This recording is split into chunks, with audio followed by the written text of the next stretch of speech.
I'd like to call to order the hearing of the United States-China Economic and Security Review Commission. And we're going to hear today about U.S. investment in China's capital markets and military-industrial complex. Good morning and welcome to the third hearing of the U.S.-China Review Commission 2021 annual report cycle. This hearing comes not just as China welcomes unprecedented levels of U.S. investment into its capital markets, but also as the U.S. implements restrictions on portfolio investment in China defense conglomerates and other firms tied to China's military. More broadly, it comes to U.S. policymakers as U.S. policymakers consider how to safeguard U.S. national security in commercial relations with China, an increasingly blurred distinction between civilian and defense companies under China's military-civil fusion strategy.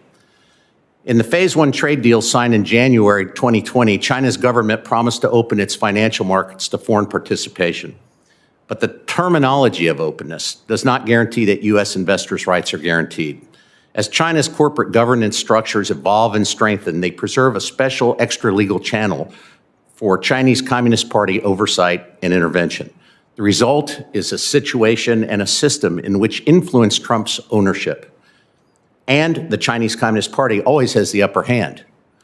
Our panelists today will consider this nebulous corporate landscape, examining the avenues through which Communist Chinese Party influence is exercised and state ownership and investment is expanding in order to assess the impact on U.S.-China competition in key technology areas. As channels for U.S. investment into China's markets proliferate, U.S. firms and individuals face unavoidable realities without greater transparency into the nature of the assets they hold. Pervasive fraud, systemic financial risk make the safety of any investment somewhat insecure, particularly in assets or companies without deeper strategic importance or political backing from Chinese government. In addition, the risk that U.S. investment might unwittingly flow in the strengthening China's defense capabilities is magnified by the breadth and the murkiness of China's military-industrial complex. Everyone, U.S. government, financial firms, and investors are all stakeholders in continued U.S. security and prosperity. Our hearing today contemplates, among other solutions, how refined policy tools might provide U.S. firms with greater awareness as they navigate China markets. I look forward to hearing today's expert witnesses. I thank them for joining us to share their expertise. In addition, I would like to thank the Senate Committee on Commerce, Science, and Transportation for securing this room for our use today. I will now turn the floor over to my colleague and co-chair for this hearing, Commissioner Jeffrey Fiedler. Thank you, Commissioner Borokoff, and good morning, everyone. This hearing is timely on a couple of levels. Much of the continuing debate on America's relationship with China has been focused on trade. But recently, China has made significant moves to attract greater amounts of foreign capital into companies listed on its various stock and corporate debt exchanges. They've apparently had some initial success, largely with European and U.S. asset managers and institutional investors. Private equity and venture capital are also part of the mix. As China increases percentages of ownership, foreigners are allowed in certain business sectors. At the same time, the Trump administration, in its last weeks, issued executive orders restricting U.S. investment in what was labeled Chinese military-related companies. The concept of restricting U.S. investment in this way appears to be a continuing policy with the new Biden administration, although it has pushed out by some months the implementation of aspects of these new regulations. These restrictions give weight to the argument that China is increasingly being seen in practice, not just as a competitor, but as also a potential adversary. There is a new, complex, and growing awareness of the nexus of economics and security within the U.S. government. Our witnesses today include academics who study Chinese corporations and law, investors, researchers, and national security specialists knowledgeable about Chinese military-related companies. Their testimony will be detailed and nuanced and inform the Commission's own internal debate on this new and evolving policy as we perform our obligations to advise Congress on U.S.-China economic and security concerns.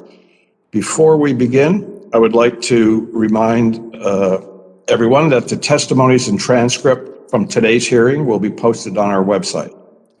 And please also mark your calendars for the Commission's upcoming hearing on China's evolving approach to fostering economic growth and innovation, which will be on April 15th.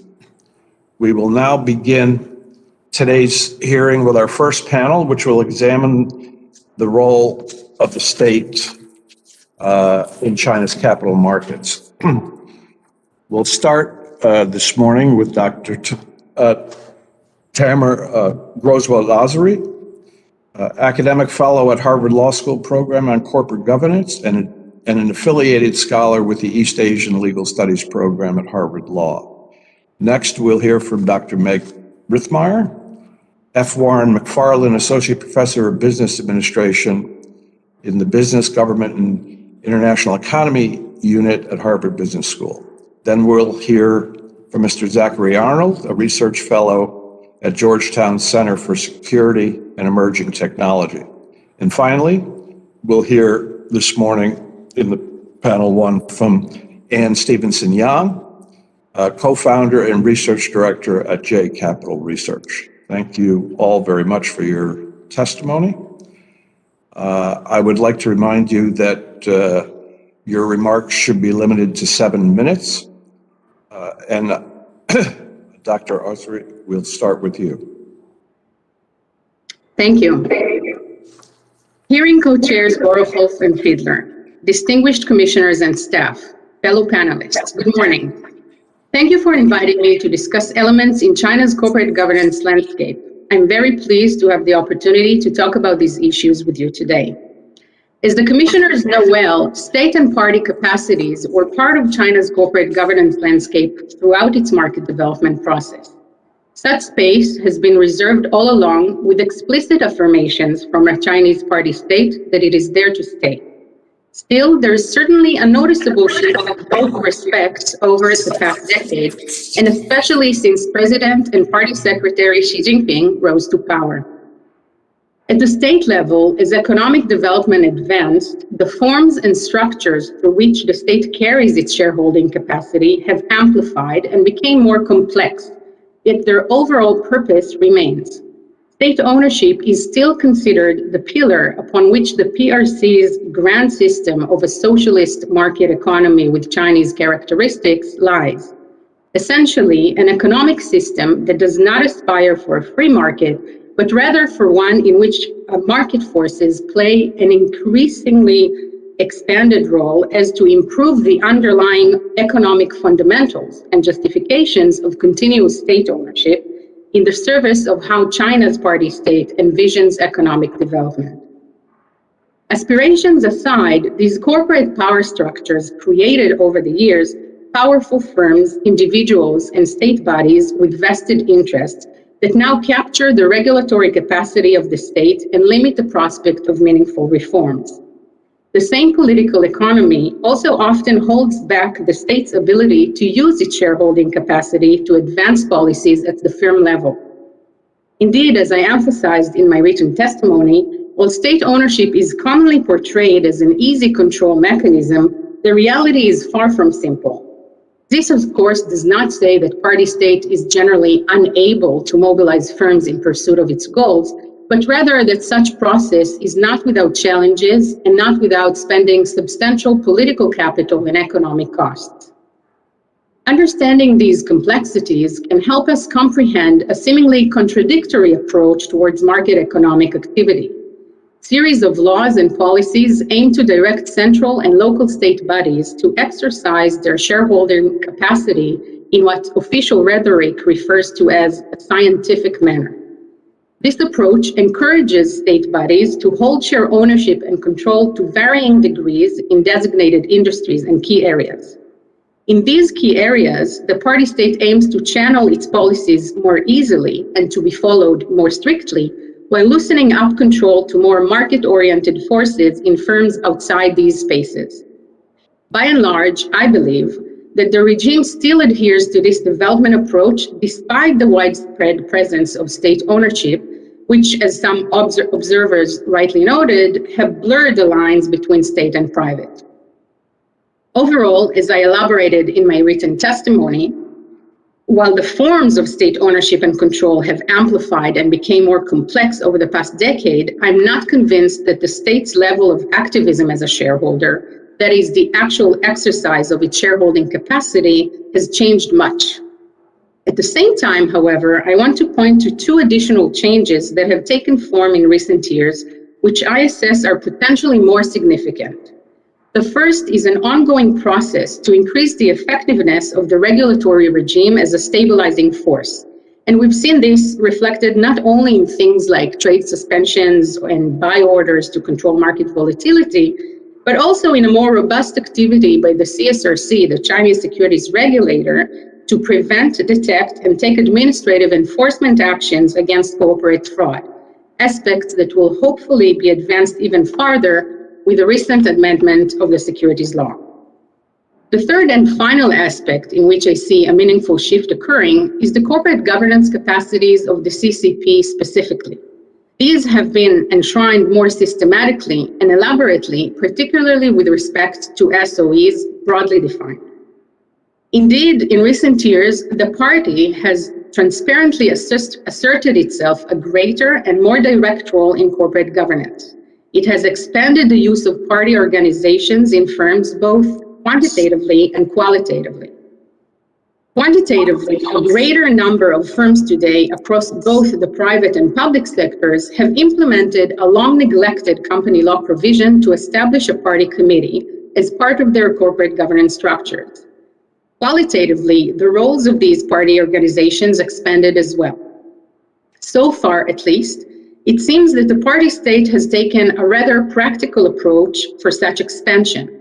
While it has intensified efforts for party building through party-line education and co-optation and so forth, and enhanced its monitoring and disciplinary reach across the market, it seems to be taking a softer approach towards interference in decision-making in the private sector. A mandatory commitment for greater party involvement in decision-making currently applies to SOEs only, and there too is set to follow the same scientifically categorized approach that I pointed to earlier.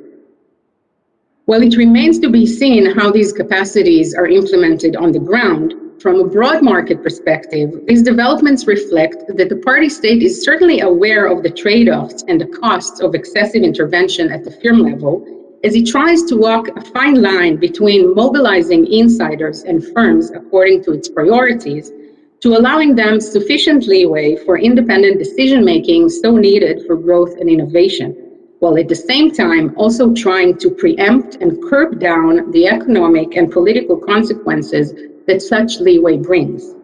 Thank you, and I look forward to our discussion. Dr. Ritzmar, thank you.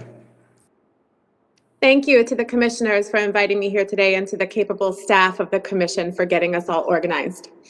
So my testimony will focus on the changing role of the Chinese state in China's capital markets, and in particular, the increasing financial presence of the state outside of what has long been considered the state sector, which typically means states that are firms that are majority owned and controlled by parts of the Chinese state. This expansion of state investment is novel in China's political economic history and really quite recent, accelerating especially since 2015, but beginning really in 2013.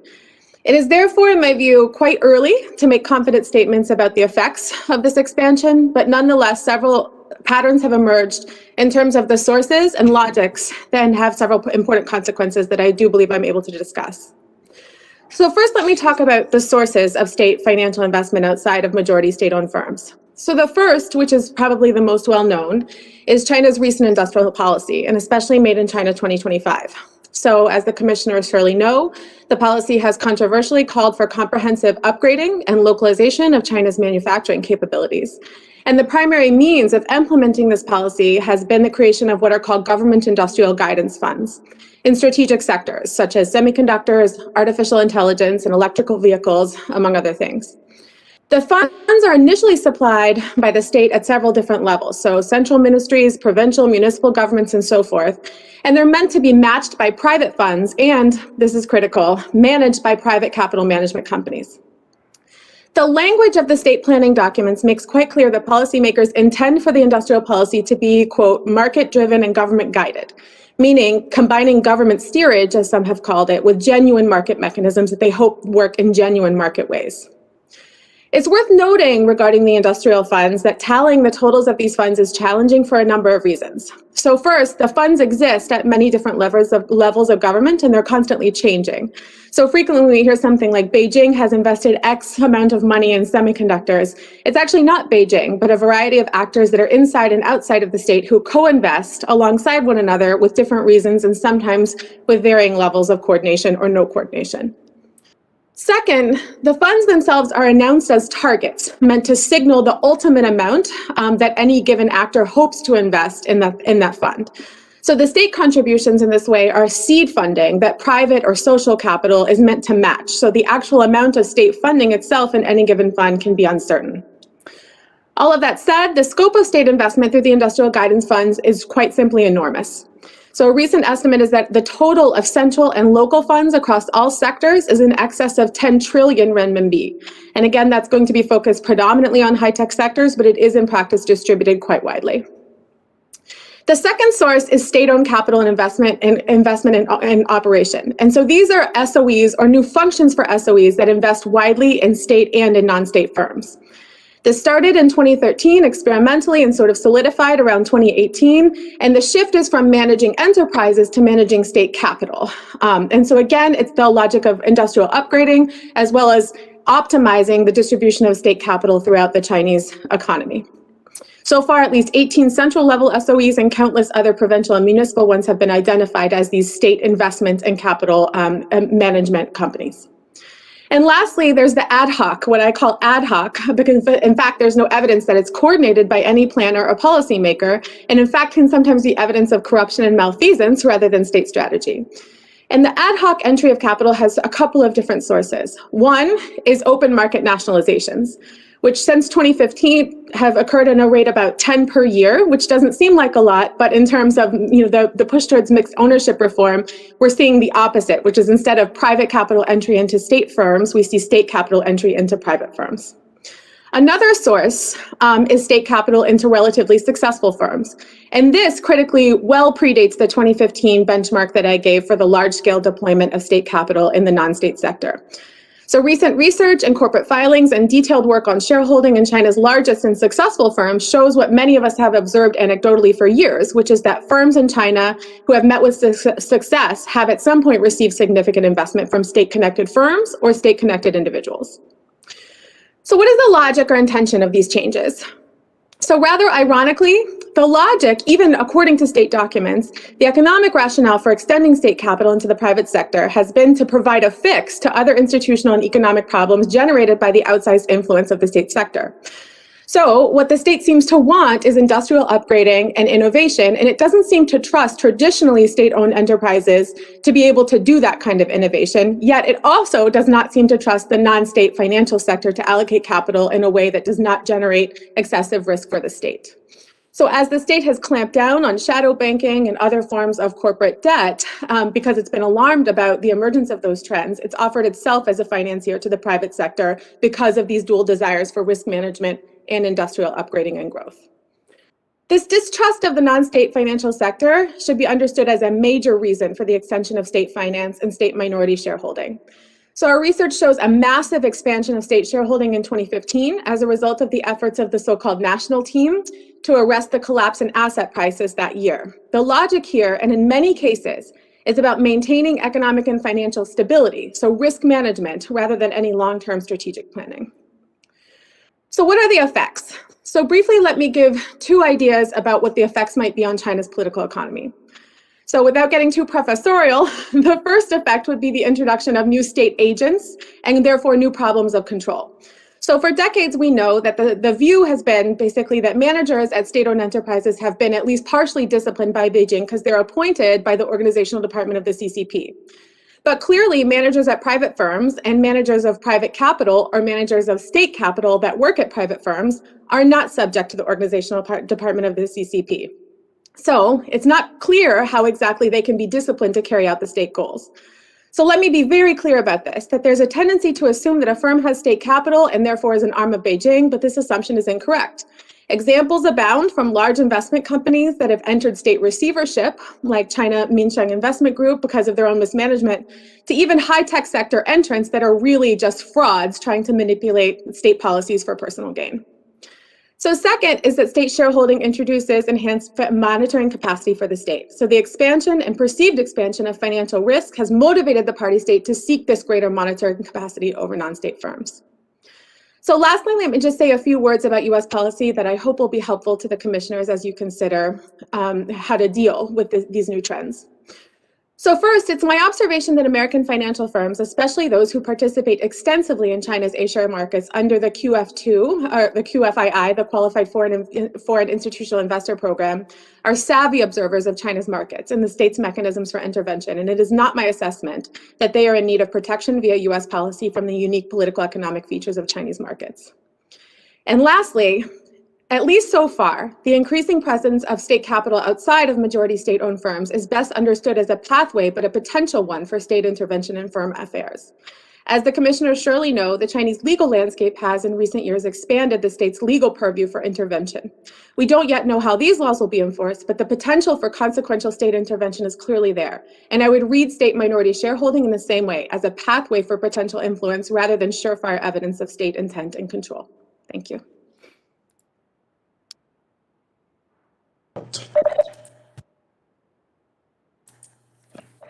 Mr. Arnold, please. Yes, good morning. Chairman Borokoff, Chairman Fiedler, members of the Commission, thank you for the opportunity to testify today. Together with my colleagues at the Center for Security and Emerging Technology, a nonpartisan data-driven think tank within Georgetown University, I research trends related to global investment in emerging technologies, particularly artificial intelligence and advanced semiconductors.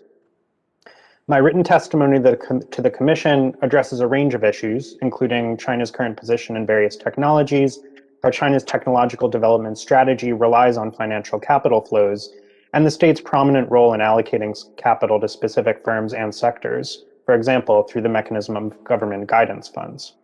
I would be glad to explore these issues during the question and answer period, but in these brief initial remarks, I'd like to begin with an overview of the companies active in China's emerging and strategic technology sectors.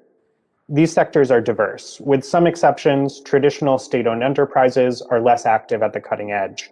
More often, the commercial sector has taken the lead in these emerging technologies, as is the case in the United States and in other countries. China's artificial intelligence sector illustrates the range of players involved. Publicly traded firms in this space include diversified tech companies such as the BAT firms, Baidu, Alibaba, and Tencent, and many of the other members of China's AI national team. There are also large companies in other industries such as Ping An in insurance, Hikvision in video equipment, which have been launching AI subsidiaries and lines of business in order to diversify or to support other activities. And then there are firms that are specialists in different aspects of the AI ecosystem. So examples would include Cambricon, which is a developer of AI specialized computer chips that's listed on the Shanghai Exchange, and iFlyTech, a specialist in speech and language processing technology, which is traded in Shenzhen. Now, in addition to publicly traded companies, there are myriad privately held firms competing in China's AI sector, from the very large, think Huawei or SenseTime, to hundreds or possibly thousands of smaller startups that are active across a range of AI input and application areas.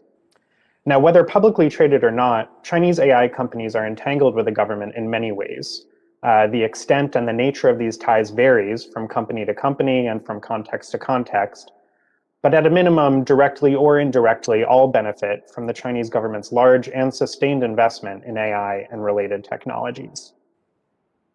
Now, in absolute terms, US and foreign investors also have a large presence in China's tech sector. For example, they buy shares in Chinese tech companies on exchanges in New York, Hong Kong, and the mainland, and they invest billions in venture capital into Chinese startups. However, China's domestic capital markets are maturing, and the party is pouring enormous sums into strategic and emerging sectors. As a result, foreign capital, and in particular American capital, are not limiting factors in China's technological development today, in my judgment. This means, for example, that restricting US investment in mainland-listed tech companies would probably be ineffective at best in terms of China's technological development. I understand this issue is of particular interest to the Commission. CSET's review indicates that Chinese investors own most of the outstanding shares in high-profile mainland-listed tech companies, while US investors hold small stakes. Forcing US investors to liquidate would not necessarily have a large effect on these Chinese companies. More likely, investors outside the United States and on the mainland in China would be happy to fill the gap. And if all else fails, remember that the Chinese government is willing to invest copiously in companies and sectors it considers strategic. In the unlikely event US investment controls seriously threaten the capital supply of one of these sectors, the Chinese government would very likely just provide a lifeline itself. Now, to be clear, there are good reasons we might control US investment in China's technology sector. Chinese tech companies have been implicated in grave human rights abuses, and intentionally or not, their technology enables the Chinese Communist Party and its strategy for authoritarian rule. It's entirely reasonable to think that American capital should not be used for these ends. I personally believe we should restrict US investment consistently and transparently in companies that violate human rights or pursue similar harmful activities. But we can't assume that these policies will materially affect China's technological development, especially in the medium and long term.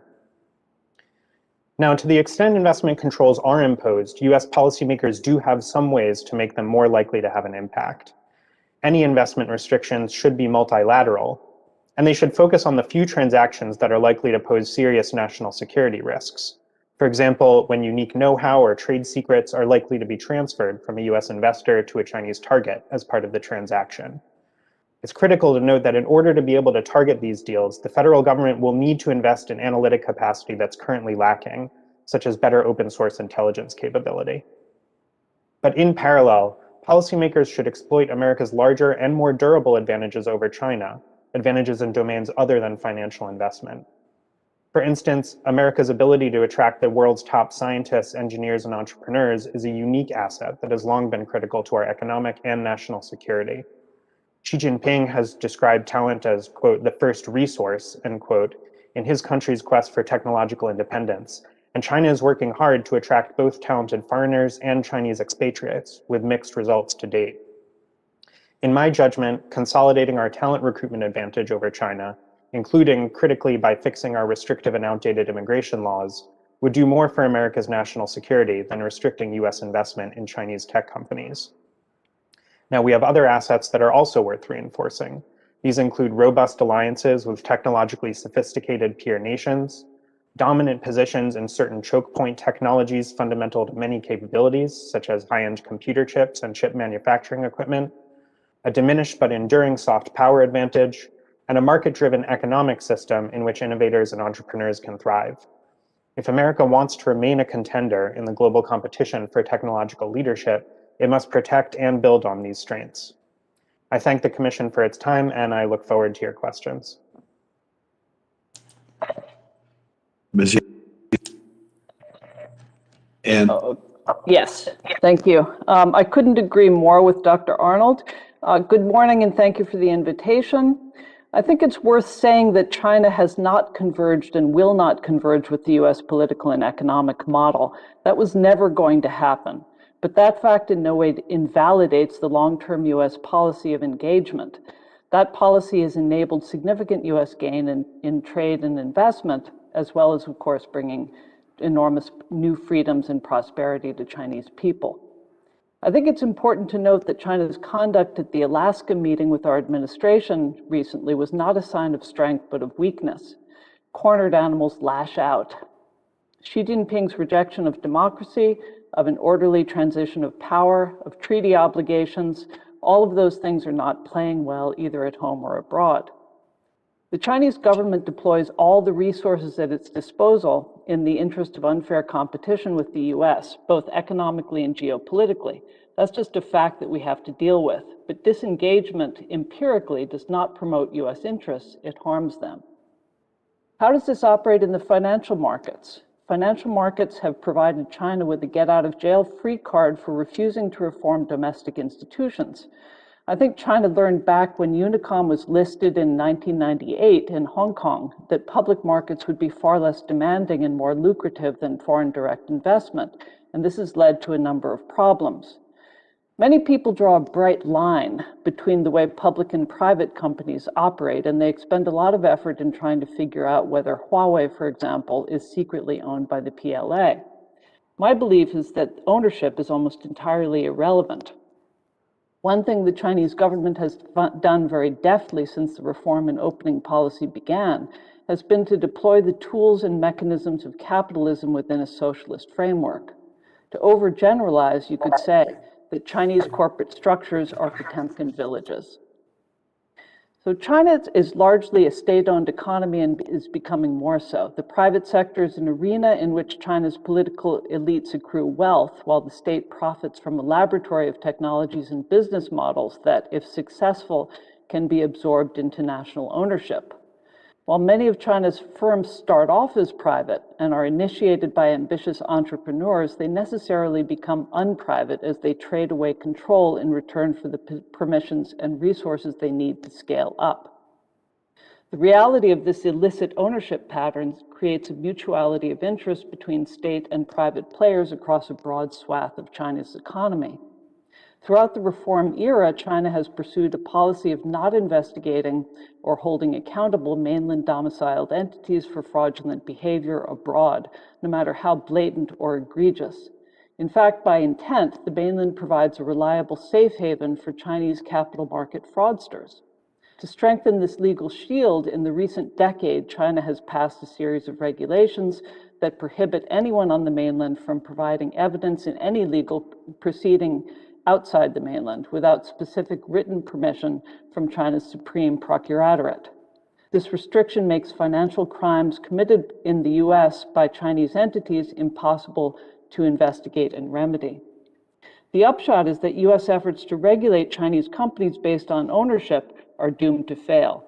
Ownership has become a concept handy for private enrichment, but not a limitation on the reach of the state. Some of the consequences are as follows. One, Chinese companies that go public have strong incentives to fake results. There's no legal liability. The chance of earning millions is good, and the downside case is simply being delisted and not earning millions. Even without setting out to commit fraud, many companies slip into small lies that get bigger. Most rational players will initially commit a little fraud and then gradually embrace complete and egregious fraud. Of course, some companies start out to be fraudulent. Second, China has no incentive to allow US regulators and auditors to access the working papers of mainland enterprises to assure their accuracy and compliance with US requirements. Third, the approval requirement for businesses and the need for business scopes to be affirmatively declared remain the silver bullet that enables the Chinese government to sign international market access agreements but not provide market access. Fourth, intellectual property protections remain extremely weak. There's a basic mismatch between short-term bureaucratic incentives and the longer-term resource commitments required for technological success. There's a powerful incentive to steal IP and scale up quickly with copycat products. Fifth, the freedom from incarceration of foreign nationals involved in a legal dispute, whether real or invented, is no longer guaranteed. In protecting these market advantages for Chinese firms, the Chinese government has erected specific impediments to due diligence.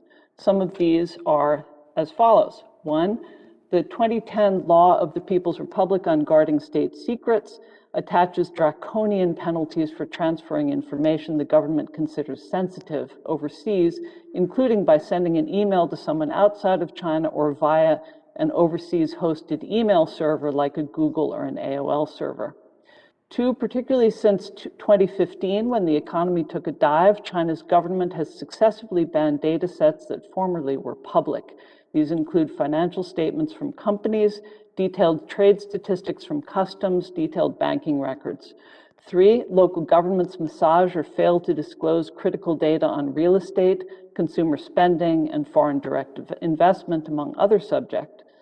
4, under pressure to meet economic targets, trade associations often distort the collection and reporting of economic data.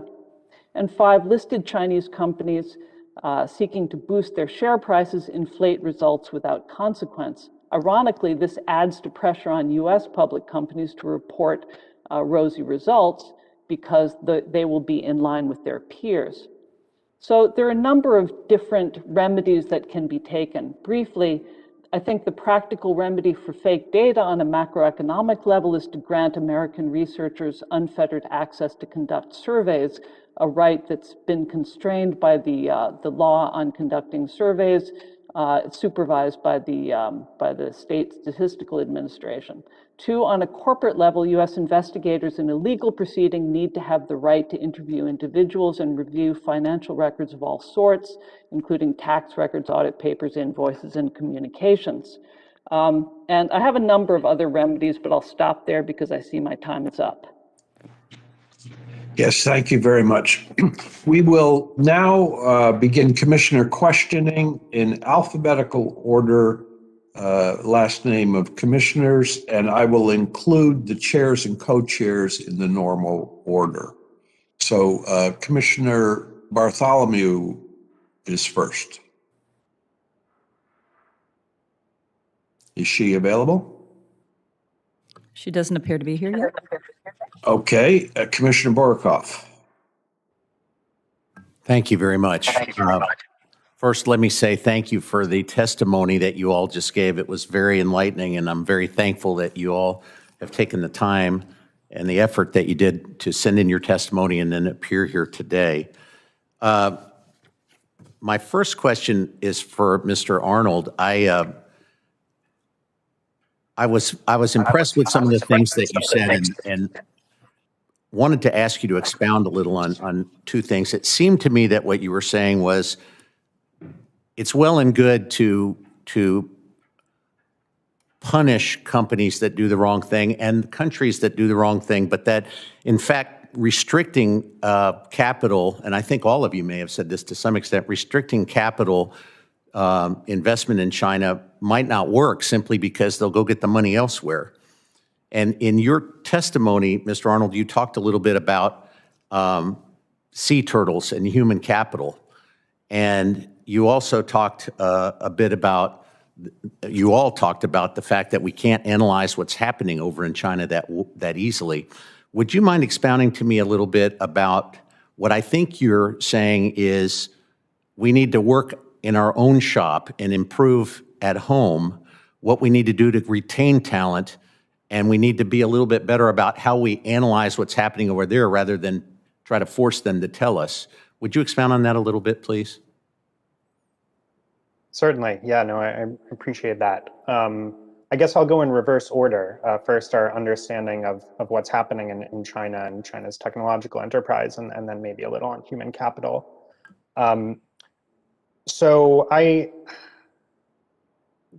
Our understanding of China's sort of S&T enterprise, science and technology enterprise, is fairly limited. I think it's especially limited when it comes to technologies that are most sensitive from a defense or national security perspective. That said, there's a great deal of information to be gleaned from open sources, and that I mean, you know, whether it's official documents recruiting talent or outlining investment criteria for various projects that are posted on the internet or otherwise. One thing that's often not appreciated is that part of China's technological strategy has been to develop a massive technology transfer apparatus for monitoring and acquiring and adapting technology from the United States and elsewhere through a variety of means, many of which are perfectly above board, some of which less so. We have no comparable apparatus for understanding the developments in China, which in many cases are very quick these days, and certainly some of their sectors are at the cutting edge. I think greater investment in open source intelligence would both enable us to just have a better handle what's going on, which is useful for a variety of policy measures. But in this context specifically, help us to target what are probably a relatively small number of companies with especially tight or sensitive ongoing links to the Chinese military-industrial complex. On talent, I think this is probably one of America's most durable and most critical advantages, including over China in the global technological competition. We've seen this in results out of CSET, for example, suggesting that a very large proportion of US science and technology talent is Chinese, and when given the opportunity to stay here, they do and innovate and contribute to the economy. And China also recognizes the brain drain from China to the US as a critical deficiency in its technological strategy. So I would agree with you, Commissioner Borkoff, we really do need to double down on this particular capability, whether that's through shoring up research and development in the US or critically through improving our immigration system.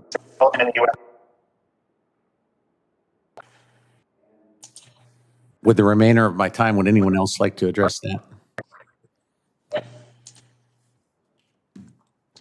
Okay, thank you. I am frozen.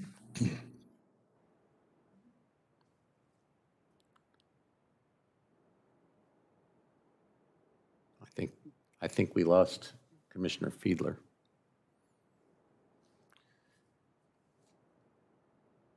Is Commissioner Cleveland back?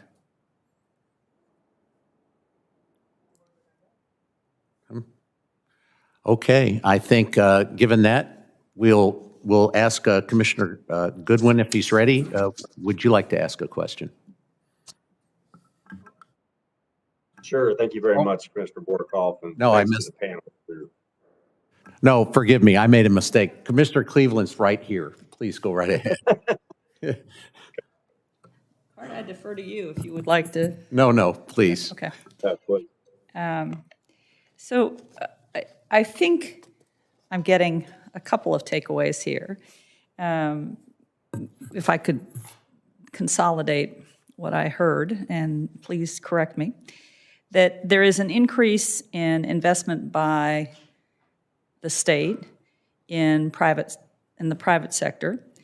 I think, Dr. Rithmeyer, you said that increase in investment doesn't actually ensure control or alignment with CCP requirements or objectives. And I think, Ms. Yang, you said that ownership is somewhat irrelevant because they have ultimate control through various mechanisms and tools. So I'm interested in, do they or don't they actually have control? But I'm most interested in your characterization of the competition between central authorities and provincial authorities. And I think, Mr. Arnold, you characterize it as everybody wants a biotech industry in their backyard. Everybody is trying to use these government funds to attract talent and build out emerging technology capabilities. So those were the three key points that I heard. But I'm interested in, does it lead to state control? Does investment yield any real benefit or make any real change? And then this, the potential tension between provincial and central interests. I think one of you went so far to, I think Professor Groswald, you mentioned that there were factions challenging central control. So if you could address how firm or meaningful is control from the central authorities to regional or local authorities, and whether there are factions competing that in any way challenge Xi and the CCP.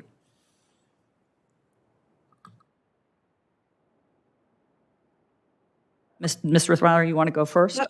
Sure, I'm happy to start. So first, I completely agree with Ms. Stevenson-Yang that the distinction between the private sector and the public sector is no longer relevant, and that U.S. policy, or for that matter, Academics looking at how firms behave should not see the main division as one between ownership. It's less about ownership and more about influence.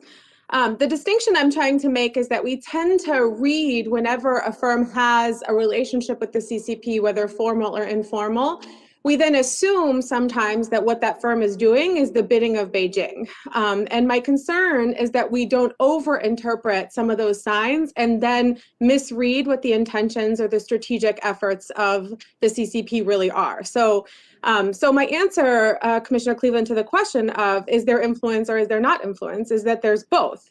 So my reading of how the CCP influences firms and affects firms is that if they want influence or control, they will get it, whether they get it through nationalizing the firm, through punishing the firm, through informal means of influencing firm decisions. If they want that control, they can get it.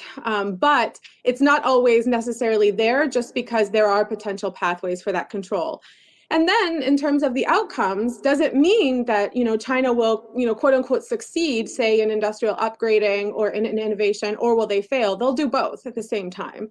So, there's a massive amount of money through state investment that's wasted. And so this distinction between central and provincial, I wouldn't call it competition as much as everyone's sort of in a frenzy to be part of the flowing of capital, right? To get money. Everyone meaning both, local actors who are well-meaning according to the CCP's intentions and want to establish semiconductor fabs that are effective, and also Fiedler just called me. His computer went down. He wants you to tell Borikov for him to keep running things until he can get back online. Okay, so I'll just keep going. So it's not so much competition, but that everyone wants a part of it, including people who want to basically hoover up as many renminbi as they can for their own personal accounts, and local governments who want to have successful semiconductor fabs. So there will be tremendous waste, fraud, and subversion of Beijing's interests, but of course, some firms will succeed, and the CCP will definitely find those successful firms and incorporate those into its interests. I guess my main message is that we shouldn't necessarily see everything that the CCP is doing as highly strategic. It's often a series of grand mistakes and experiments. Okay. Dr. Griswold. Yeah, so I couldn't agree more with Professor Riethmeyer. And I think, correct me if I'm wrong, Commissioner Cleveland, but I think that basically with your question, you're trying to ascertain how can we envision or expect that there will be interference in decision making? When will that happen? And I think that there are two aspects to this question. One is there could be rogue officials, right? There could be officials that just decide not to go along with whatever things the party state is trying to advance. And I think that in that respect, the party state has the same challenge as we do. How do they identify protectionism? How do they identify corruption? How do they prevent that? And their solution was increasing monitoring of the CCP and enhancing party line education. But that, of course, creates the problem of how exactly does the party confines its own power and still achieves innovation and give enough freedom for independent decision making. And they actually have a term for this problem. They recognize it as a problem. They call it the Anjangpi, which is the double skin problem. And I think that as long as they don't know how to overcome this problem, we will remain at the same question. And I don't think that I referred to factions. I'm not a political scientist, so I can't really point to factions within the party if they exist. But I did refer to powerful interest groups, whether it's certain local governments or strong national champions or specific individuals that their interests sometimes do not align with those of the party state. Okay.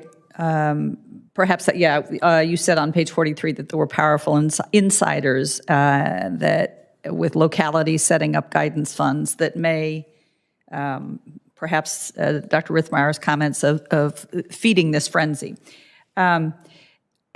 do you all think in this, I mean, we've talked about the mechanics of capital. I'm interested in the fact that with $49 trillion in debt in the system, and the potential for shifts in global export markets leading to less foreign exchange coming in, do you think that this is a viable economic system?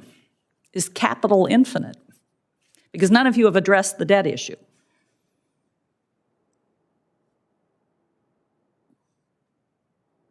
Well, I guess I'll take that first since nobody else seems to want to. This is clearly a key risk for China and the governance of the party. I think that the place where you see the risk is in the value of the renminbi. The key risk to the expansion of debt in China is capital flight, and capital flight is constrained by the value of the renminbi. So right now there are plenty of assets that can still be obtained overseas, but China has clamped down a lot on capital flight by private firms like Anbang and Alibaba and so forth, and this disturbs a lot of people. I think that it's very difficult to determine ultimately what the debt limit is, but the way we're going to see it is when the renminbi goes to 10 or higher. And that will happen, I think.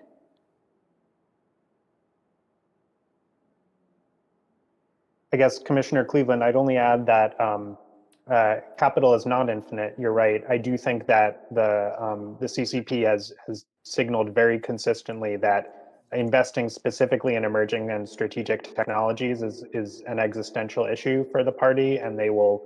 I would expect that they would wind down other forms of investment before they would reduce those flows of capital materially.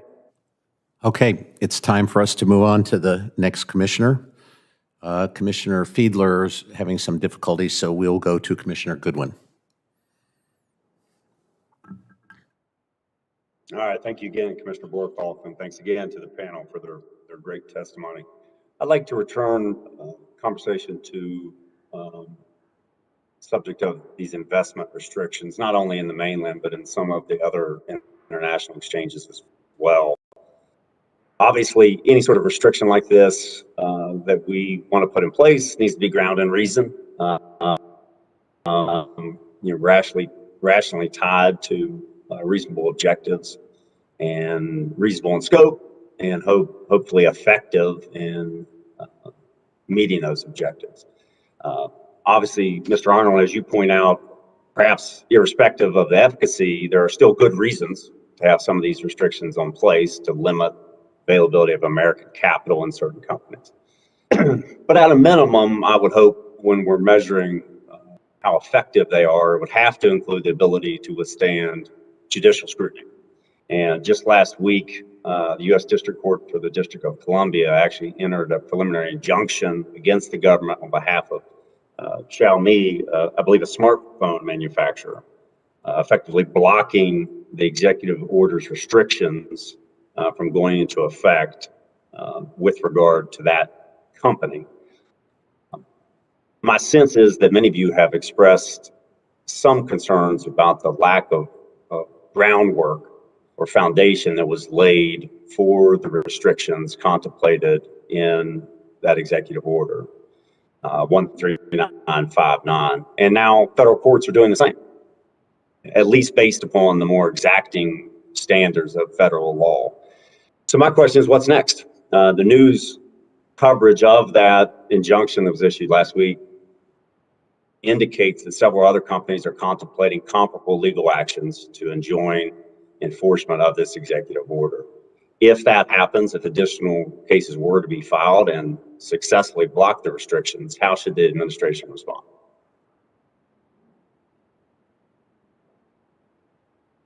I can maybe take a first swing at that.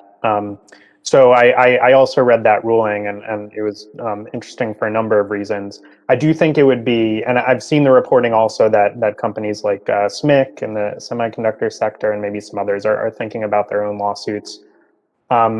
I think Xiaomi is a bit of a one-off in that it really is a more of a consumer-facing company.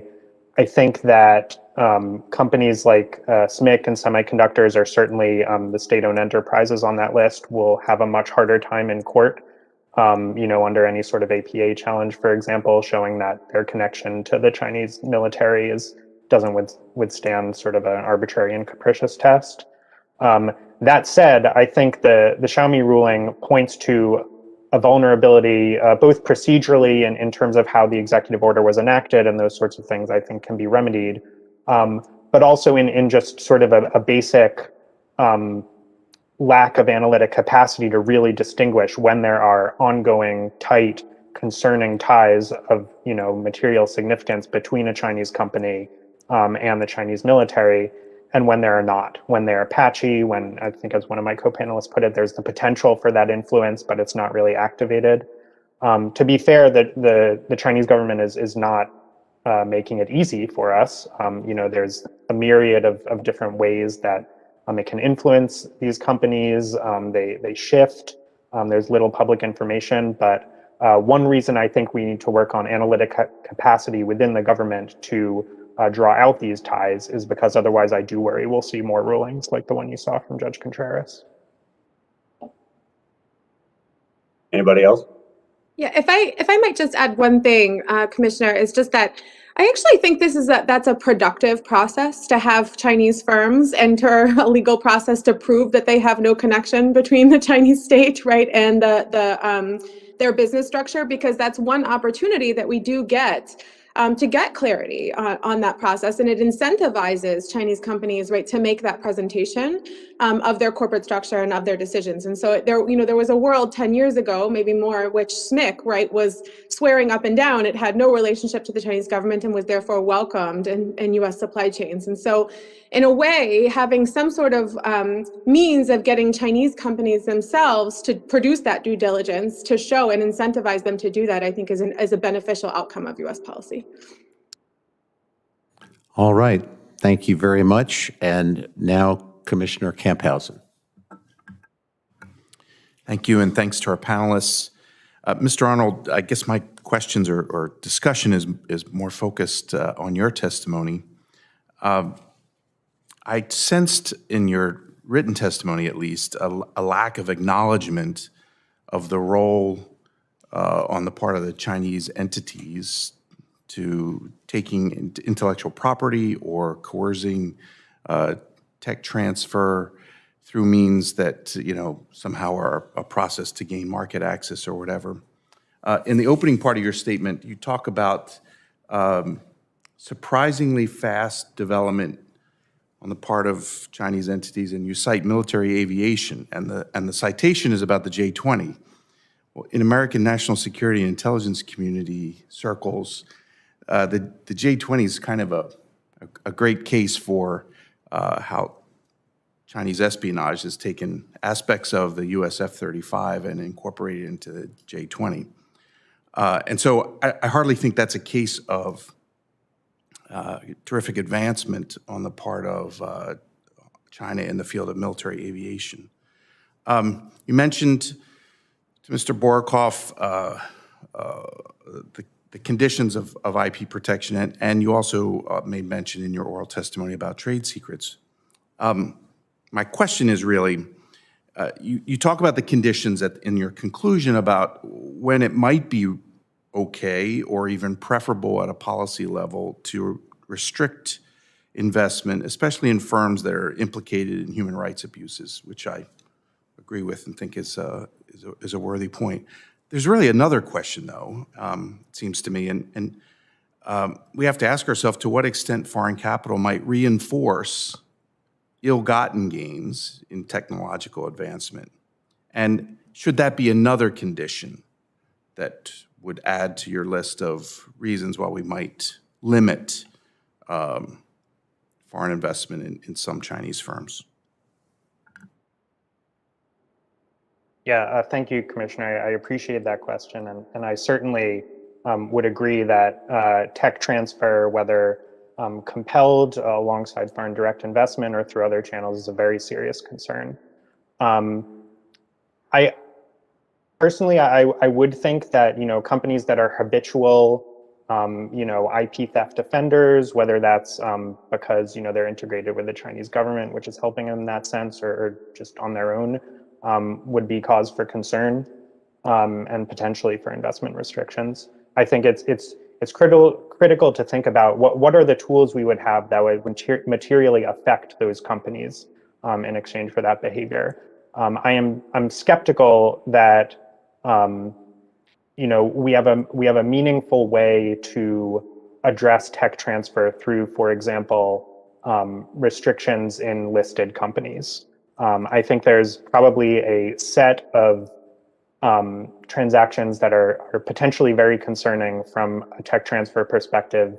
Like I mentioned in my oral testimony, sort of private market investments where we think there's some unique know-how involved in the transaction. There's a high likelihood that's going to flow alongside the financial capital. I think we should be working very hard to identify those transactions and if appropriate, restrict them.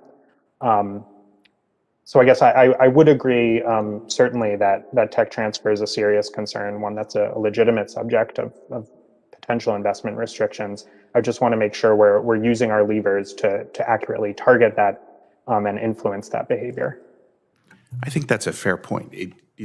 We may not have the ability to reverse a transaction or to somehow affect what's already taken place. But there is another dimension, which is the statement it makes to other firms who might want to engage in that sort of behavior going forward. And so there's in a way an effort to change future cost-benefit calculuses as a result of using that type of tool. Thanks very much. I'll yield my time. All righty. Commissioner Scissors. Thank you. I wanted to thank the witnesses, the staff, and the co-chairs. I think this is a very important topic. I don't really think you can be serious about China policy unless you're serious about U.S. investment in China. I'm glad to see it getting some recognition here. Meg, first question is for you, and all my questions are data questions, and it may not be possible to answer them now, but that's fine. I'm happy to have you say I'll send you something later in the follow-ups. Meg, I appreciate you recalling that private capital was supposed to enter areas of state control. That was a big issue when we were looking at the plenary documents in 2013. It wasn't credible, at least to me, and it has not turned out, I think, to be very important, but that's my question. Can you now, or more likely later, point us in the direction of, or even better, offer up numbers about private capital entering the state sector? And the reason I'm asking, obviously, is it's hard, as you mentioned, to quantify state capital going in the private sector, but we really are interested in a net figure here in terms of changing patterns of development. And so, as hard as it is to quantify state into private, we also need to quantify private into state. And so, and again, you may not be able to answer this at all, other than I'll get back to you, which is fine. But any series in one direction or the other, or both, that are comparable would be great. And if you just have sources, that would also be great. But starting with, is there a way for us to, while we're thinking about the state going to the private sector, recall that private capital is supposed to be supporting SOEs?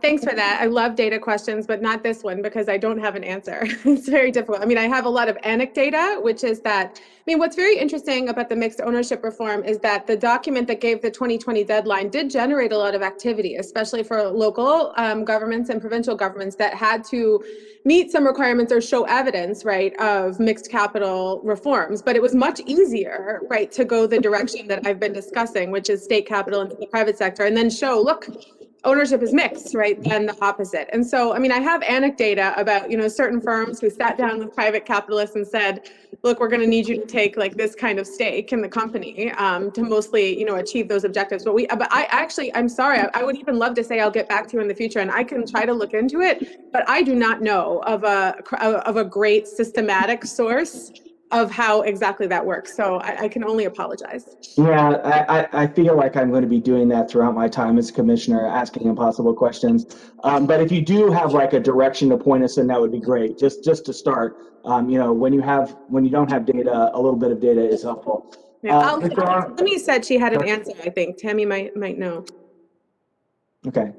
Yeah, so it's not a complete answer, but it is an anecdotal data point, which is specifically with respect to the public market. So in the public market, it's pretty easy to see.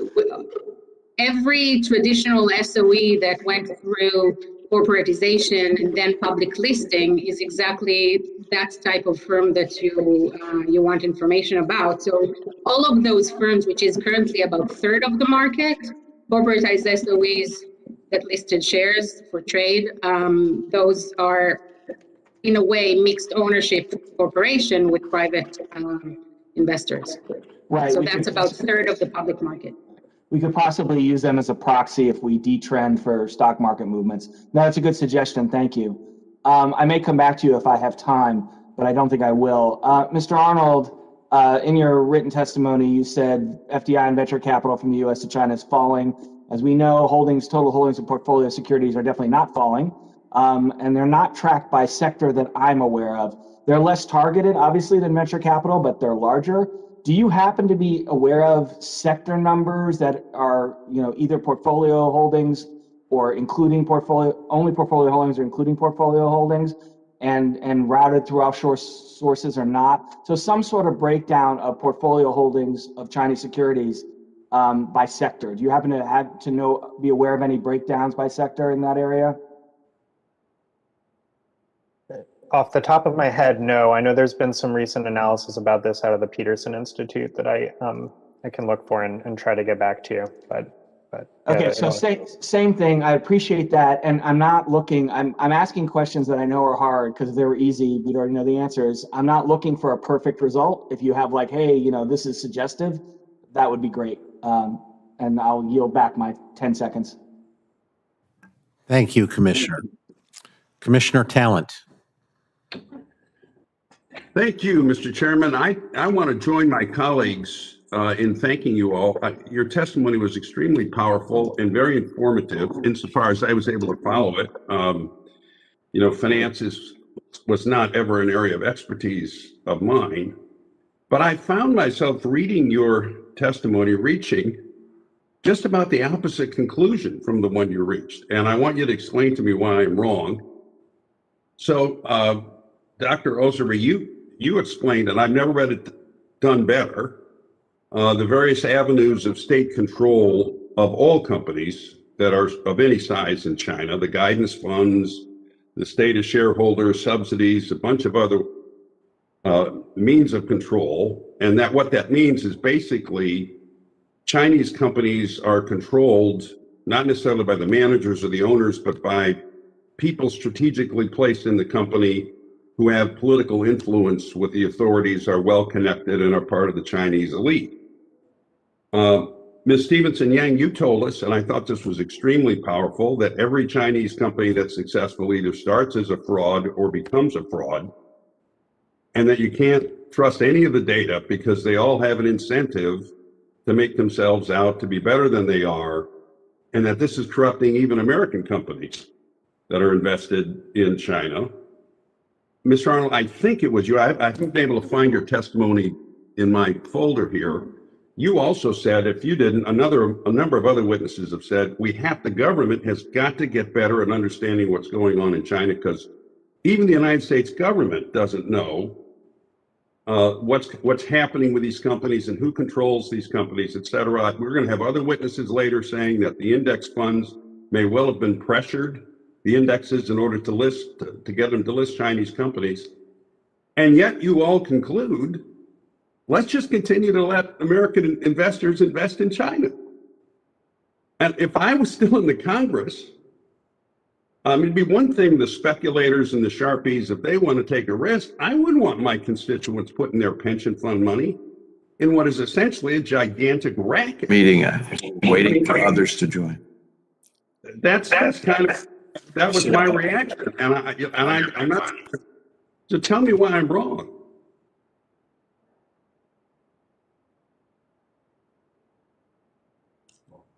You want me to take a swing at that one? Yes, Doctor. Because I'm the one who's more engaged in finance.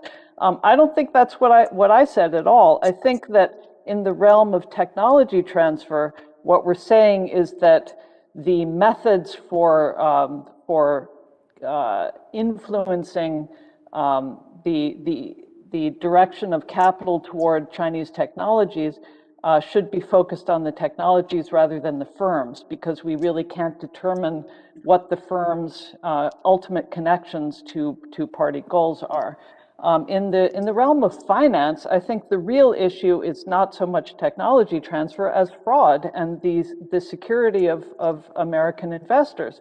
And I think that is the realm of the SEC, and the SEC should take a much more active role in requiring, for example, PCAOB access to Chinese records, or else they will delist Chinese firms. I know the Kennedy bill has already done that, but I think it should take effect much more quickly. A 3-year effective period really doesn't do anything. And there are a number of other measures as well. I think that Chinese firms basically need to be delisted. Well, I completely agree with that, except I don't think Beijing is going to let us, impose in China the kind of regulatory or other safeguards that we have here in the United States and in other parts of, the democratic world, and even the non-democratic world is really participating in the world economy, on a good faith basis.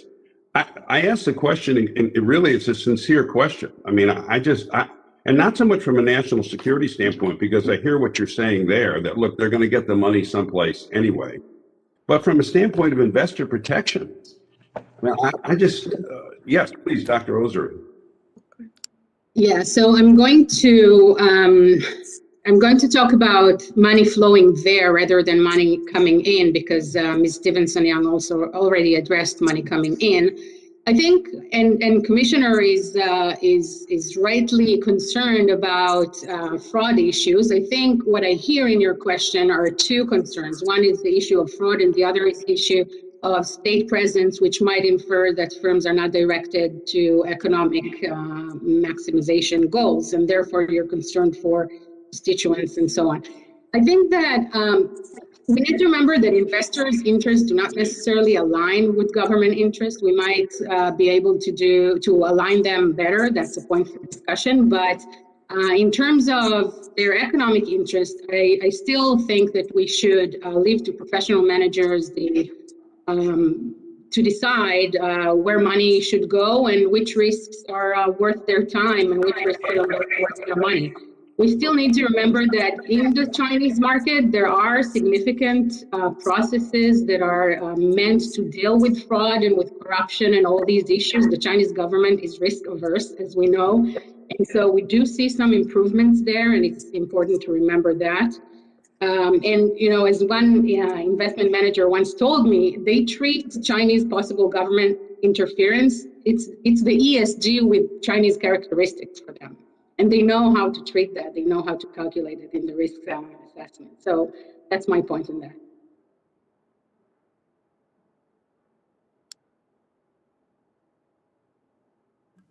I see that Commissioner Fiedler's back. Would you like to rejoin? No, yeah, I'm sorry, I had to completely reboot, have no idea what happened. I apologize. Jim had not completed his comments. He was on mute.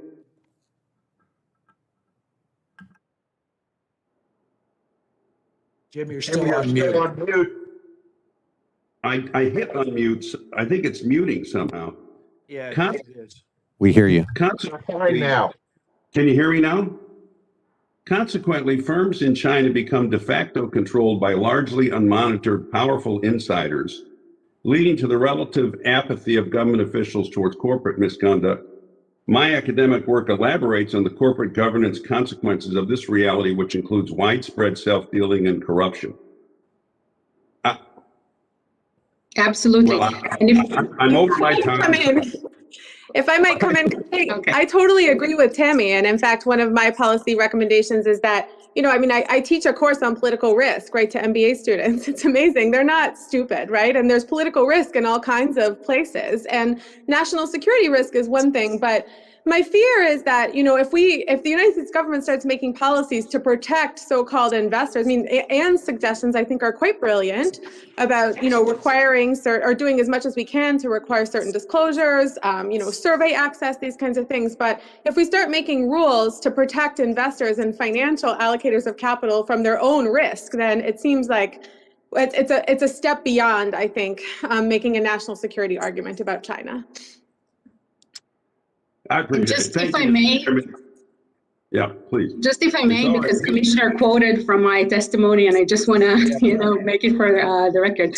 Yes, indeed, there is a widespread self-dealing, widespread corruption. We all know that. But at the maybe next page of that testimony, I also talked about all the means that the party and the state are implementing at the market level to try and combat that. And part of it is the monitoring within enterprises, which we can maybe judge based on a normative level, and there's a lot of problems with that. But it doesn't mean that the party just the party state just let everything loose and let's abuse shareholders as a policy.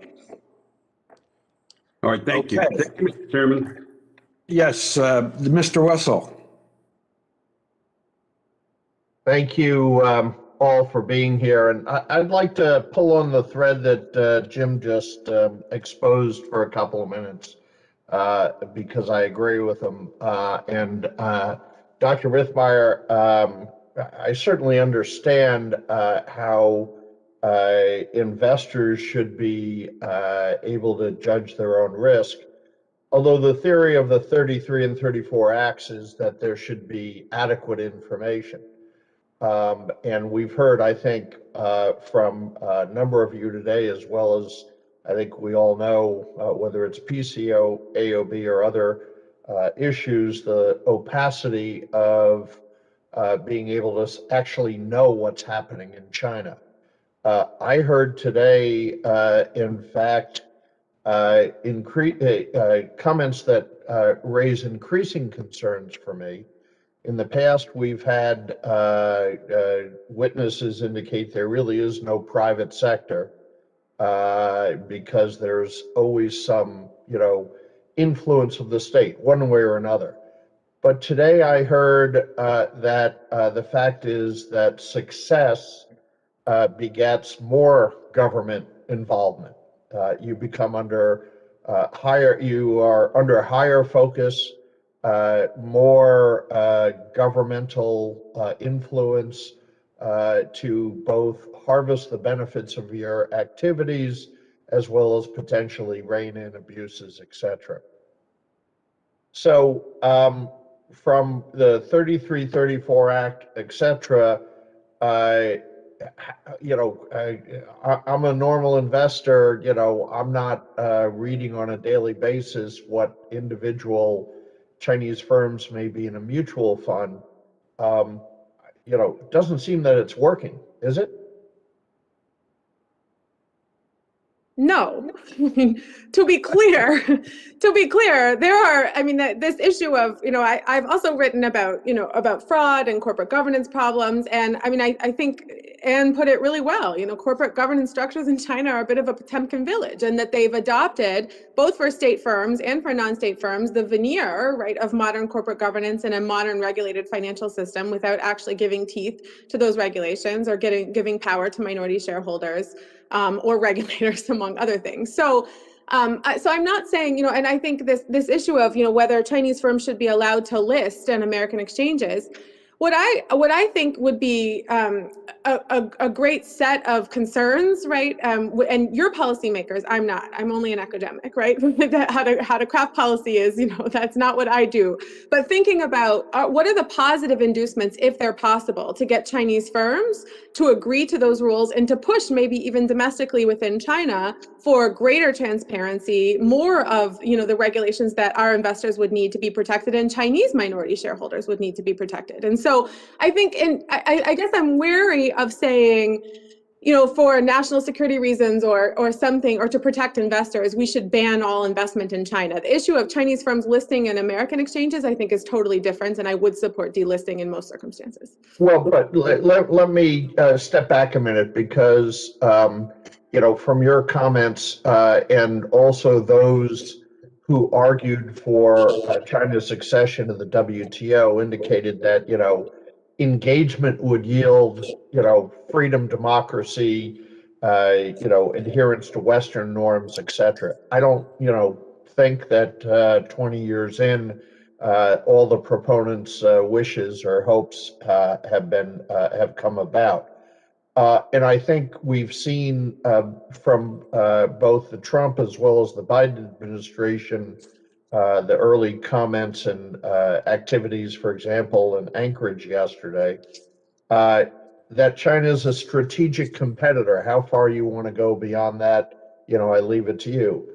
But are offering capital to China, meaning investing in China, not their ability to list here, is helping them in certain ways. Yes, there may be other investors that come in, but U.S. investment is fluid, it's massive, and it's a good housekeeping seal of approval.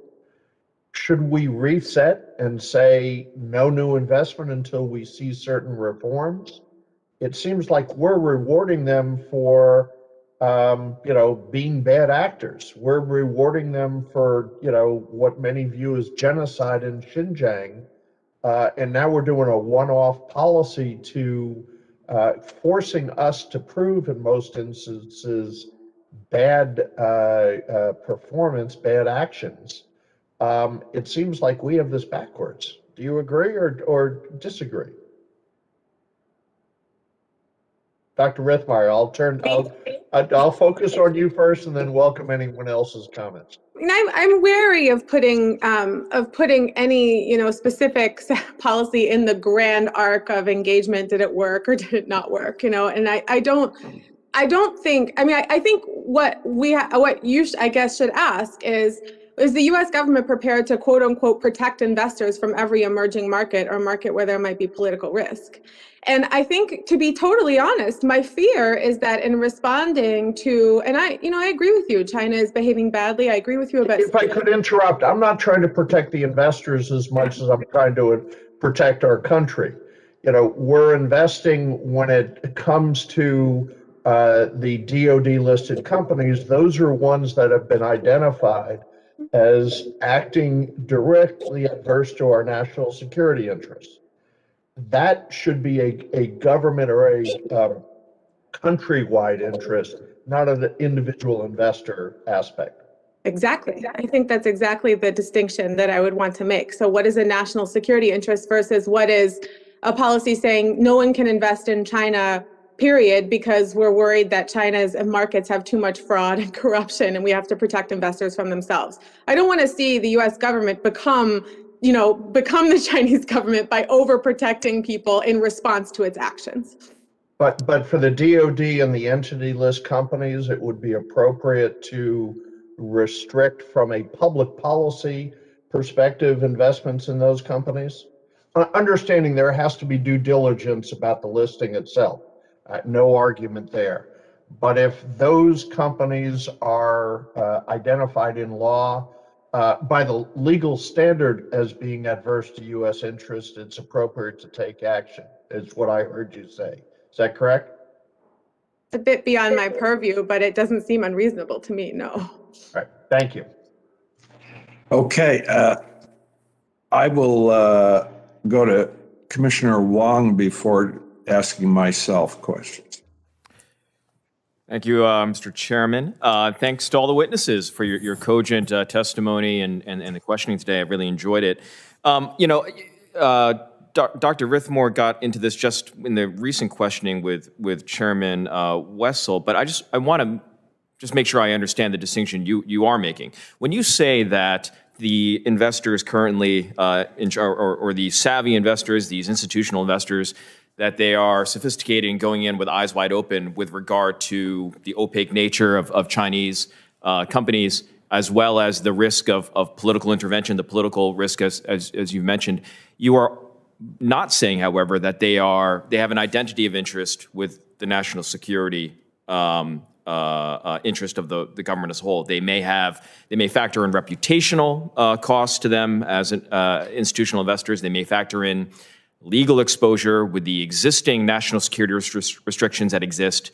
But they do not. You're not saying that they are going in with eyes wide open on the national security and human rights implications of their investments.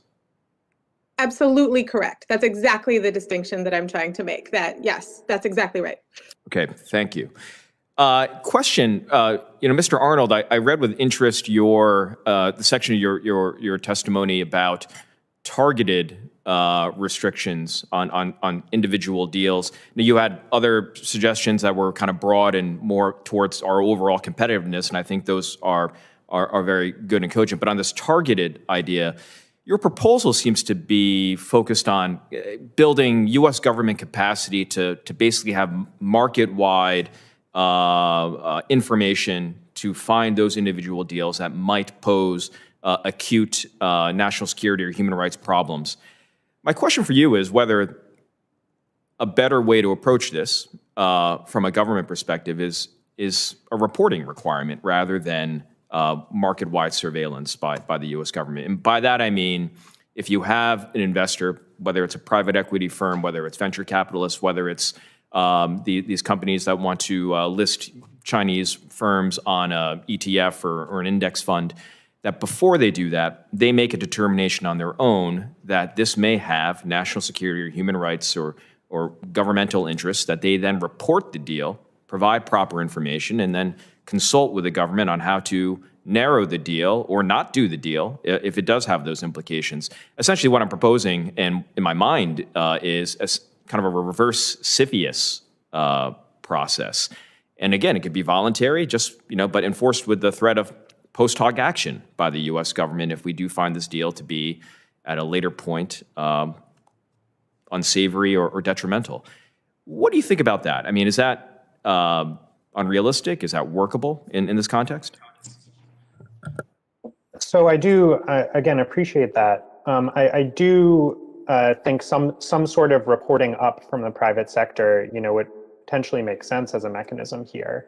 I think there may be two caveats. The first is that, you identified CFIUS as a system that works, a similar way. I do think it's generally perceived and accurately perceived that sort of foreign investment into U.S. companies may, in general, pose more of a technology transfer risk than the other way around.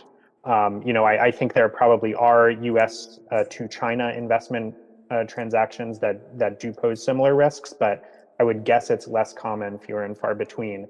So you would want to calibrate sort of the burden of the reporting requirement to the risk. The other thing I would say is that honestly, even sophisticated actors, considering investments in China, may not be fully aware of the national security implications, of the deal. Just as, honestly, the U.S. government may not be in many cases. So I think you'd want to make sure it's a process that could elicit a give and take with the government, as you note. And I think in order for the government to play a productive role in that process, much more analytic capability would be needed than I think we currently have. Yeah, I definitely think more analytic capability, more investment in that expertise is warranted.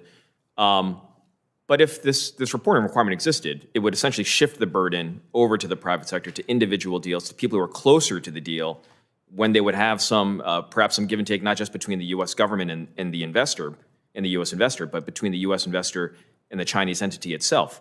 And maybe inculcate standards of practice over time that this information is required, and that they can then build into their contracts that if later on there do appear to be implications of national security import or whatever factors we put into it, that there is an unwinding risk for it. Now, this will affect how people price these investments, the willingness of people to do these investments, the transaction costs, but perhaps there's something we can do on that front. And maybe this is already being crafted, I don't know, but I appreciate your insights into it.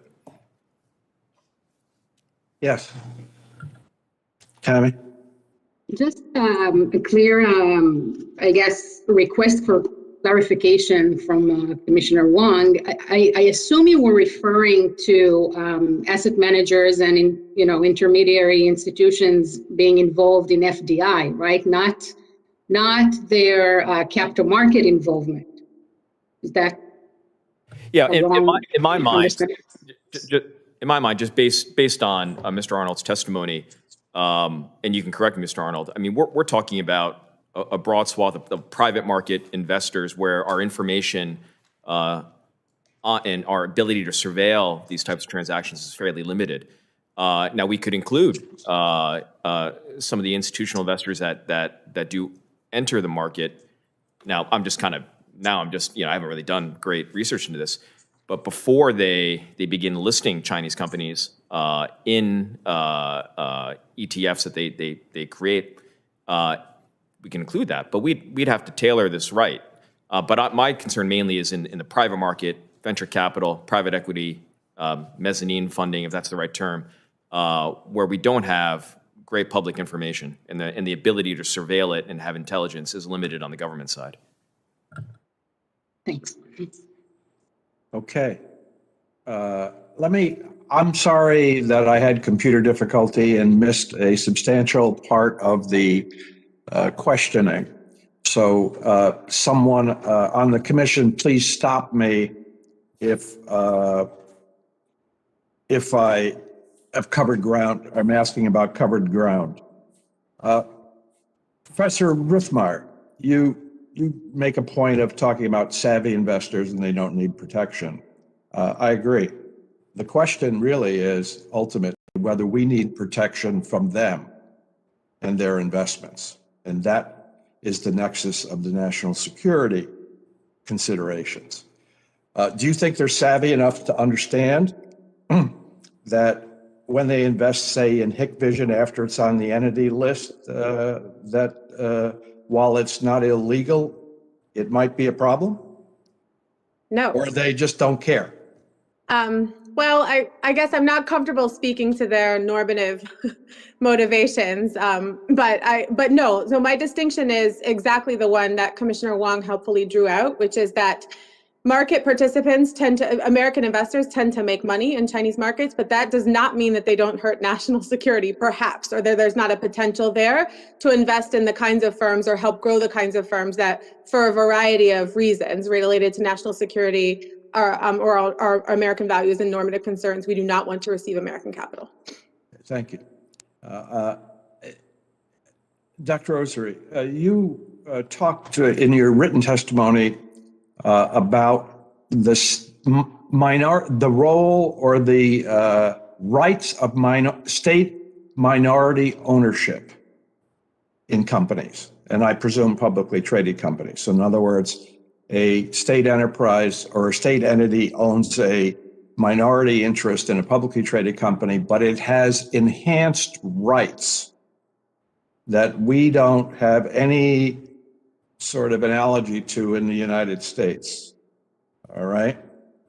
And do we see this being activated? Do we have any examples? Or is it just ad hoc power on the part of the government, which they actually have anyway whenever they want to act, it seems to me? So basically, the legal framework, the SOE assets law, give the state, even as a minority shareholder, the option to propose candidates for the board of directors and the board of supervisors. And so this normally would be something that is not given to public shareholders or other shareholders in another company. There's also, as I pointed there, a few added rights, including specifically fiduciary responsibility towards the state as an investor in any Chinese state-invested enterprise, as well as some provision that basically allows or actually requests the approval, the pre-approval of transferring state interest in any state-invested enterprise. And so to the question of the commissioner, whether or not this is exercised, it is exercised. The intention is more to exercise it in state-controlled companies and less so in state-invested enterprise, but I did not do any empirical research to actually see how much is it exercised where the state is actually a minority shareholder. The general intention reflected through law and policy is to minimize such exercise of this right in state invested enterprise where it's not a controlling shareholder. All right, thank you very much.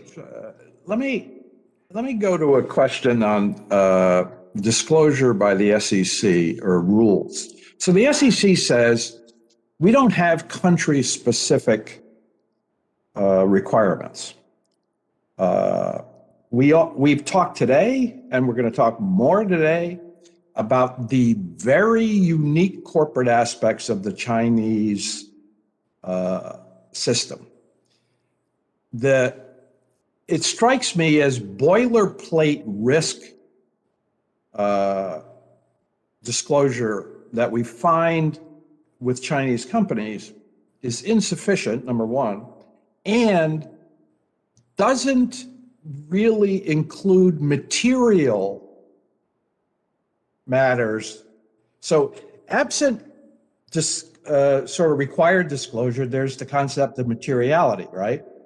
And I don't see materiality being exercised in the China context where there's plenty of flexibility for the government, for the SEC to do it, to force disclosure. So for instance, if a company is making ballistic missile parts and is listed, right? And we have or your minority ownership question, we just say boilerplate wise, oh, well, the Chinese government can intervene whenever it wants. And that is deemed to be sufficient as opposed to more specific and detailed disclosure, right? For investors. Or do you just think they're so smart that they don't need, these savvy investors don't need any more disclosure? I'm assuming that's for me? For both of you, for Okay. anybody. So I'll take a stab at that. I'll begin. So first of all, I want to again distinguish between the interest of savvy investors, asset managers, and so forth when they invest in China's market. And I'm going to respond specifically now with respect to investments in the US, because that's where we can actually control our disclosure requirements. I agree with the commissioner in terms of more disclosure is better. I'm in the position that in this day and age, I don't see why we need to give laxer treatment to foreign investors, foreign issuers, I'm sorry. Having said that, we do need to acknowledge that there is a problem to understand what will be material information in this instance. I mean, would you consider just having state control as a material information? Does it make investors more informed about the specific risks that are involved in state control? You are right. I believe that we need more detailed information about the specific intricacies within each company, the client base, the exact network of affiliates. It goes to much more detail, in my opinion, than just saying the state can influence and maybe cannot. That's basically. I guess the final point is that state and party connections can tell us a lot of things about both advantages and disadvantages. And I'm not sure that retail investors can really appreciate what do they mean? What does the information mean? Yeah. Okay, back. I would agree with that. And let me just add that I'm not sure that there's any kind of information that could be disclosed in terms of state influence or shareholding structure or ownership that would be useful in that national security sense. In that sense, I mean, I want to go back to something that Ms. Stevenson-Yang said, that it's not really about ownership, even within the blurry categories, even when we're trying to obtain more information about ownership or control. To me, the national security interest would be more grounded in what sector are they in and what kinds of technology are they producing or what kinds of services are they providing, rather than any kind of data that would be possible to gather information about the control or influence of the Chinese Communist Party, which I think is very difficult to collect any systematic data on that would be useful, as Tammy says, for retail investors. Anyone else? Yeah, could I throw in just my 2 cents? I agree with you, Meg. Just call me Ann. It's much briefer. I think that we should distinguish between U.S. fund managers' investment in China and listing of Chinese companies in the U.S. The U.S. Fund managers' investment in public companies in China is very, very small by design by the Chinese government because of the non-convertibility of the renminbi. The private investment into by private equity companies like Sequoia into China is rather large and needs to be more robustly disclosed. Chinese companies' investment or listing on U.S. exchanges needs to be more carefully controlled. And I agree with the commissioner that it's not about regulating particular markets. It's about applying standards across all markets and not giving a pass to the Chinese who, for example, agreed in 2012 to allow audit access and still have not allowed audit access. It simply needs to be cut off. I think that as far as disclosure is concerned, I agree with Commissioner Wong that specific disclosures need to be made and required. I think it needs to be a little more specific than just Chinese government influence or national security. For example, I think that all US companies, just as there's a mining disclosure requirement in SEC, I think that US companies should be required to disclose any exposure in their value chain to slave labor in Xinjiang. Okay. Commissioner Bartholomew, have you had a chance to ask questions yet? I'm going to pass on questions for this round. Thank you. Okay, we are ready for a second round. Commissioner Borokoff, do you have a second question? Okay. Eric? I do. Eric. At your suggestion, Ann, I'll call you Ann. I wanted you to expound a little bit more on what you were just saying. Regarding Commissioner Wong's idea, which I think we all agree with from a U.S. security viewpoint, specifically, you were just talking a little bit about what the companies in America would have to disclose that we're making private investments. Do you mind just giving a little more detail on that? If you were in charge, what would you say you wanted to know before we allowed them to make a purchase? Yeah, interesting question. I mean, the first thing would be exposure to slave labor and to value chain in Xinjiang or in forced labor camps in Tibet and other oppression of minorities in China. The second thing, of course, would be compliance with the Anti-Foreign Corrupt Practices Act, which I believe they already make disclosures about. And then I'd kind of have to think about it. What is Sequoia specifically going to disclose that will be useful to us? I need to think about that a little. Well, maybe we'll send a question afterward for a later response. Thank you. Commissioner Cleveland?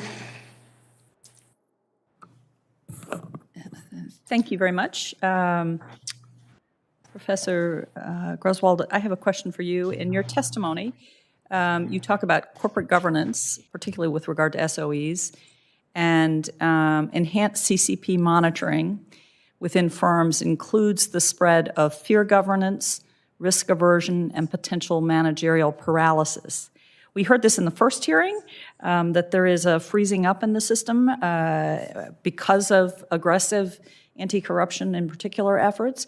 Could you elaborate a little on what party engagement means in terms of the operations and functioning of corporations, particularly when it comes to governance? Sorry. Yes. So basically what we've seen over the past few years where the CCP has increased its role in corporate governance, it takes form in three main aspects. One is a more political ideological role when, you know, there are like workshops and educational issues in Xi Jinping's thought line and recruitment of party members and so on. And then the other two aspects that are more related to corporate governance are in terms of involvement in personnel, decisions about personnel, whether the appointment or the recommendation to appoint and so on, depending on the level of the enterprise where the CCP party committee is now more involved with. There is also, by default, an alignment between the role of the party committee secretary in the firm and the chair of the board of directors, and also an encouragement of cross-representation between the different committees and the party committee. And specifically in terms of decision-making, there is the parties given the legal right to assess and basically supervise major corporate decisions, which with respect to certain SOEs, it had been translated to the management, receiving pre-approval from the party for specific decisions. But again, this is with respect to SOEs. Would you like me to expand or? Sure. Okay, so Commissioner referred to the issue of freezing up managerial innovation and so on. So this is indeed something that is a big concern in China. And as I indicated before, they actually have a term for that. And they have taken means to somehow compensate. We don't know yet if that will be actually effective, but they have, for example, increased the calculation of specific performance market-based criteria in their assessment of managerial positions. And so they are trying to somehow find this balance between, freezing up, making managers more risk averse and so on, to actually finding this balance and letting them continue with their freedom in a way. Thank you very much. Thank you. Cart, do you have a further question? Roy? Is Roy there? Nothing for me. Then I'll go to Derek. Thanks. I have a narrow question and a large one. The narrow question is to Tammy, and I'm asking this not because I disagree with any of the panelists on China having adequate technology funding. They do, but because I have an interest in the balance of payments. You, in your written testimony, gave a figure of 3 to 6% foreign share of equity in debt markets, and you're on your way to your main point. I'm not criticizing, but it was uncited. Do you either recall that site, or can you send it to us when you go back to the testimony and see where I'm talking about? Is that okay?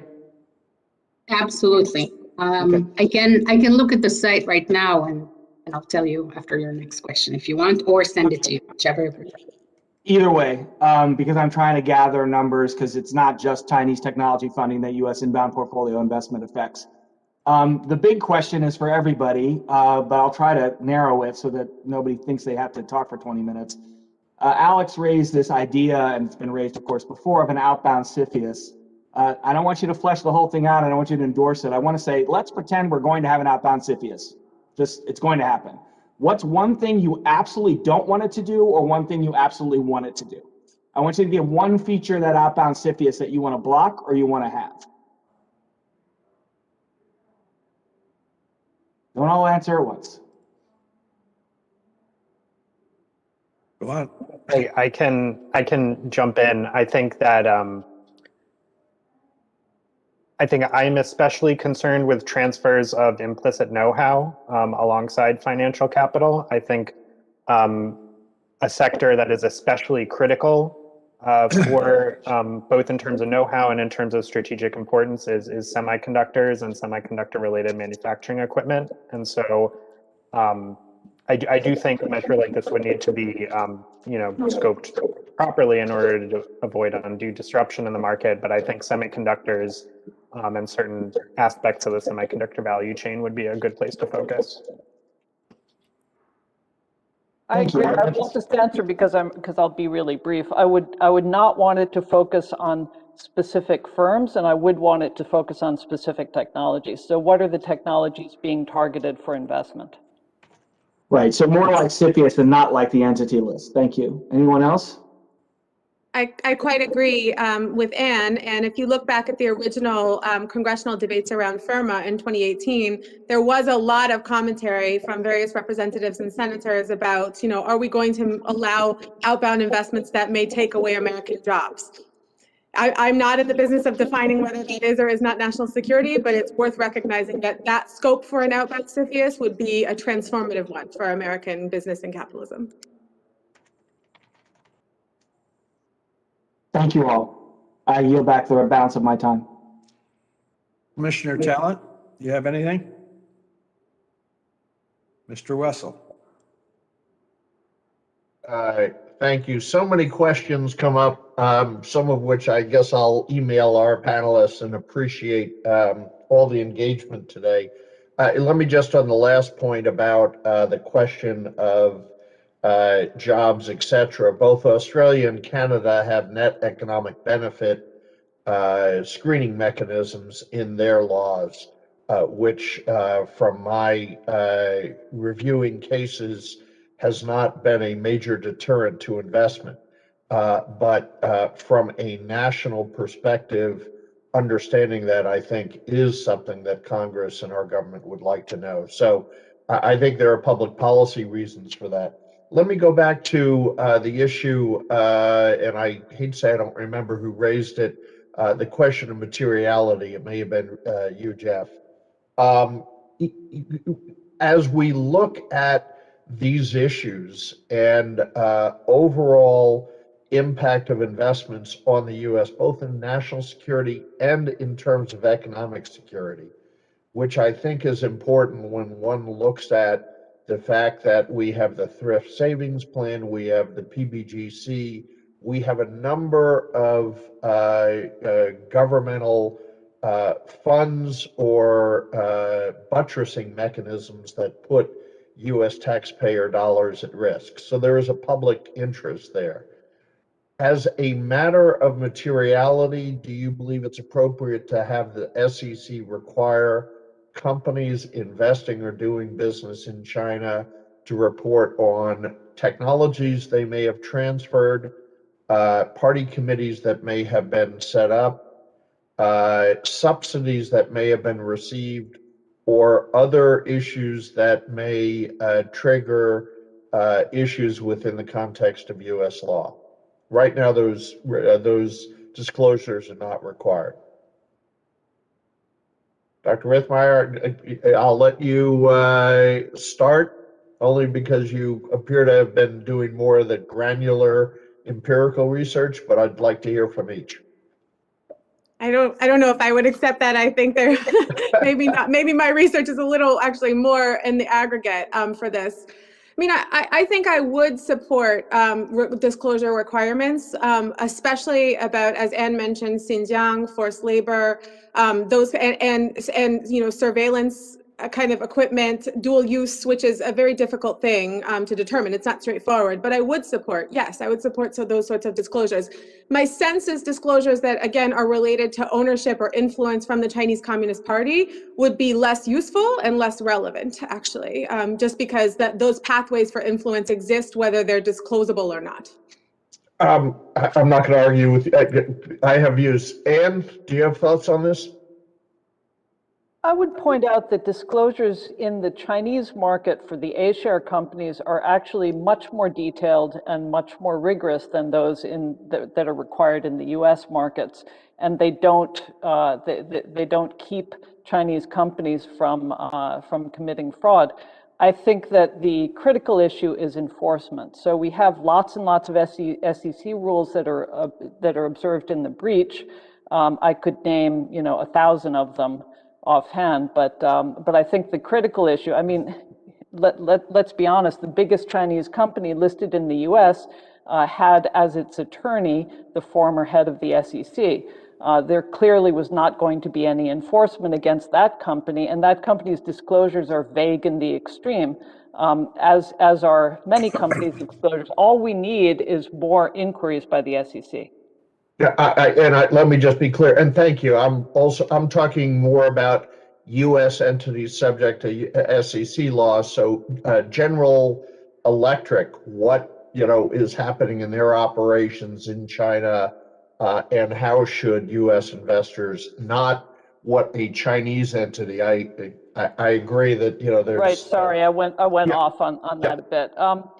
I think that the disclosure requirements are already pretty good. As I said, I think we need to add stuff that relates to human rights, perhaps consider something on Hong Kong right now. But I think ownership by Chinese, by the Chinese Communist Party, national security considerations, those are really beyond the expertise of US listed companies, and therefore adding that requirement would just create sort of vague, nothing to do with us sort of disclosures. Okay.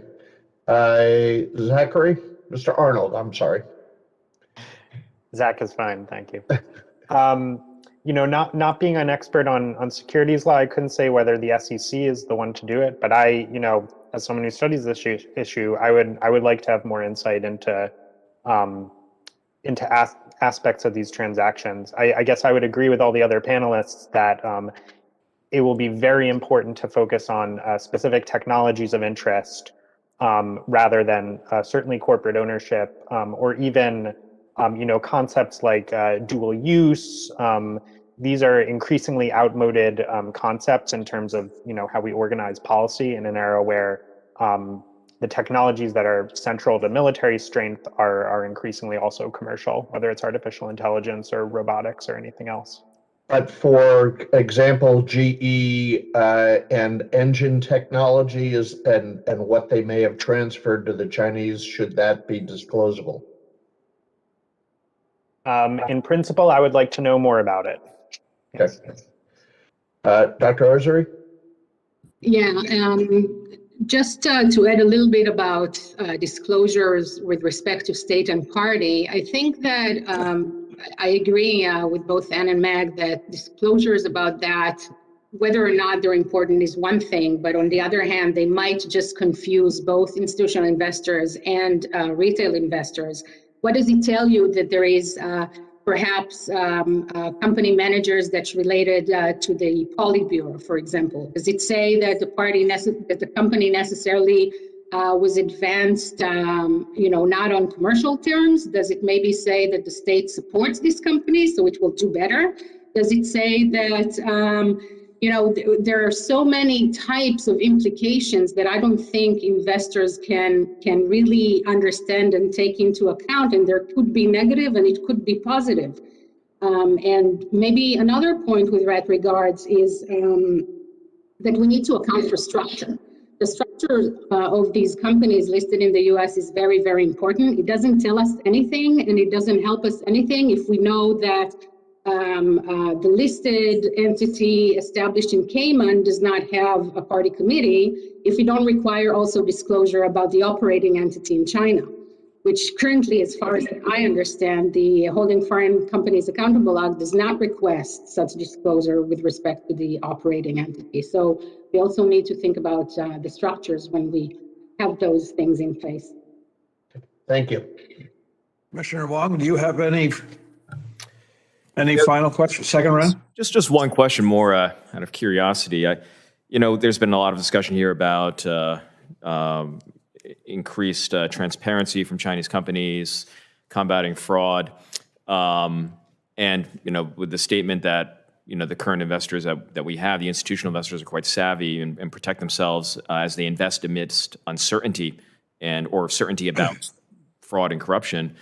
My question is, let's say that we actually succeed in putting in enforcement mechanisms and the Chinese comply in upping their transparency and their disclosures and elimination generally of fraud or to a international standards. What do you folks predict would be the effect on investment in Chinese companies and in the Chinese market? Would investment dollars go up given the greater transparency? Would they go down because the full extent of the financial or the full extent of the corruption or the fraud is revealed? Would there be a massive reallocation of investment dollars to those companies that do prove themselves to be quite well run? Or does the overall, would the overall disclosure make investment unsustainable by institutional investors because publicly it would be known by every pension fund holder and every 401k holder that this is a risk for them. And then what does that have effect not just on U.S. investors, but does that affect investors worldwide, where there's not a rush to replace U.S. investment if it does withdraw? I mean, what is the effect of greater transparency? I mean, it's hard to predict, but I'm just curious. For 3 minutes, you have a... Maybe Ann, I don't know, because I know Ann's very, advocate for this greater transparency, and I agree with you, but what might be the effect if it happened? What would be the effect? It would crash the market prices of all of these Chinese securities and make investing in them more or less untenable. It's not going to happen.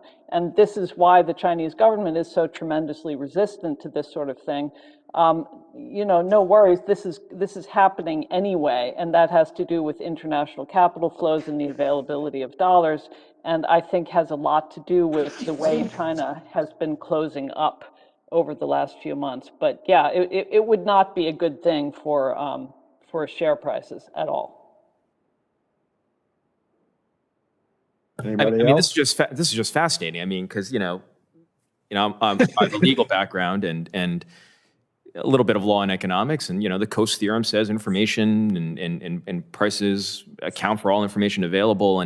But if there's this underlying feeling, maybe it's just your opinion, and maybe this is not the opinion of others, but if there is an underlying feeling that greater transparency would reveal deep sickness in the Chinese economy and the Chinese corporations, that it would crash markets, yet markets, money continues to rush into that market. I mean, it's fascinating to me. Am I wrong? Ponzi's work until they stop working. I mean, I think much can be said about the sales orientation and the self-serving nature of U.S. financial institutions, but that's beyond the scope of this commission. Right. It's actually part of it. And just going back to Ms. Rithmeier's observation, and I tend to agree that, again, you're going in with eyes wide open as savvy investors, and you're discounting for fraud and taking that into account.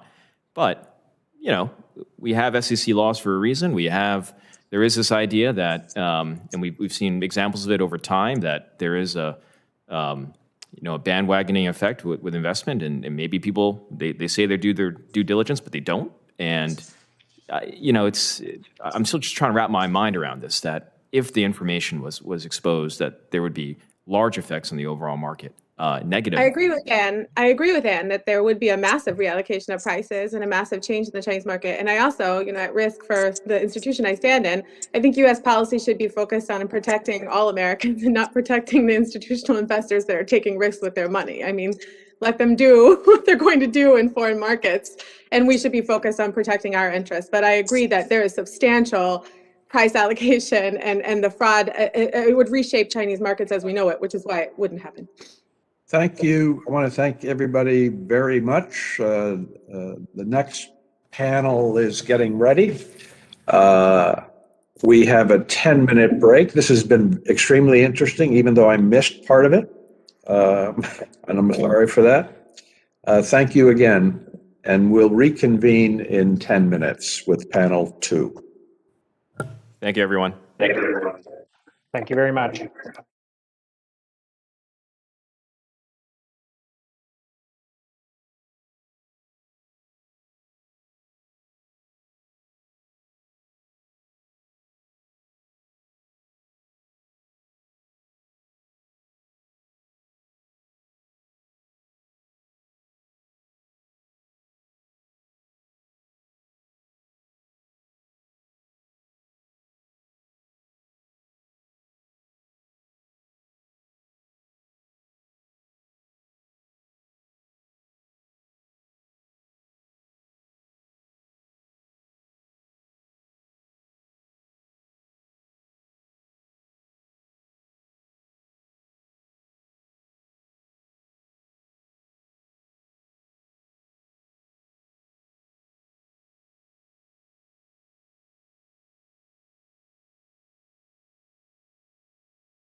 honest news for our newsletter at newsletter.ntd.com so you don't lose access to NTD.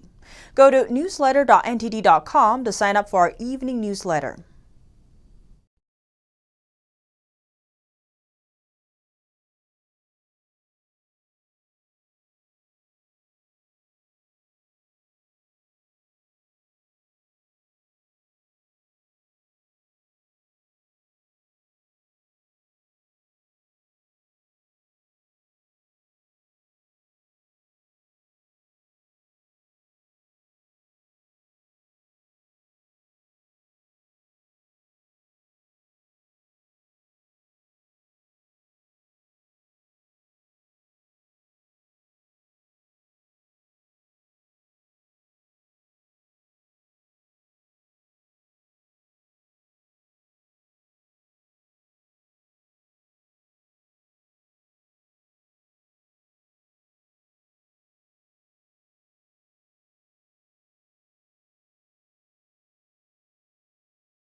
Everybody back for panel 2 of the Yes.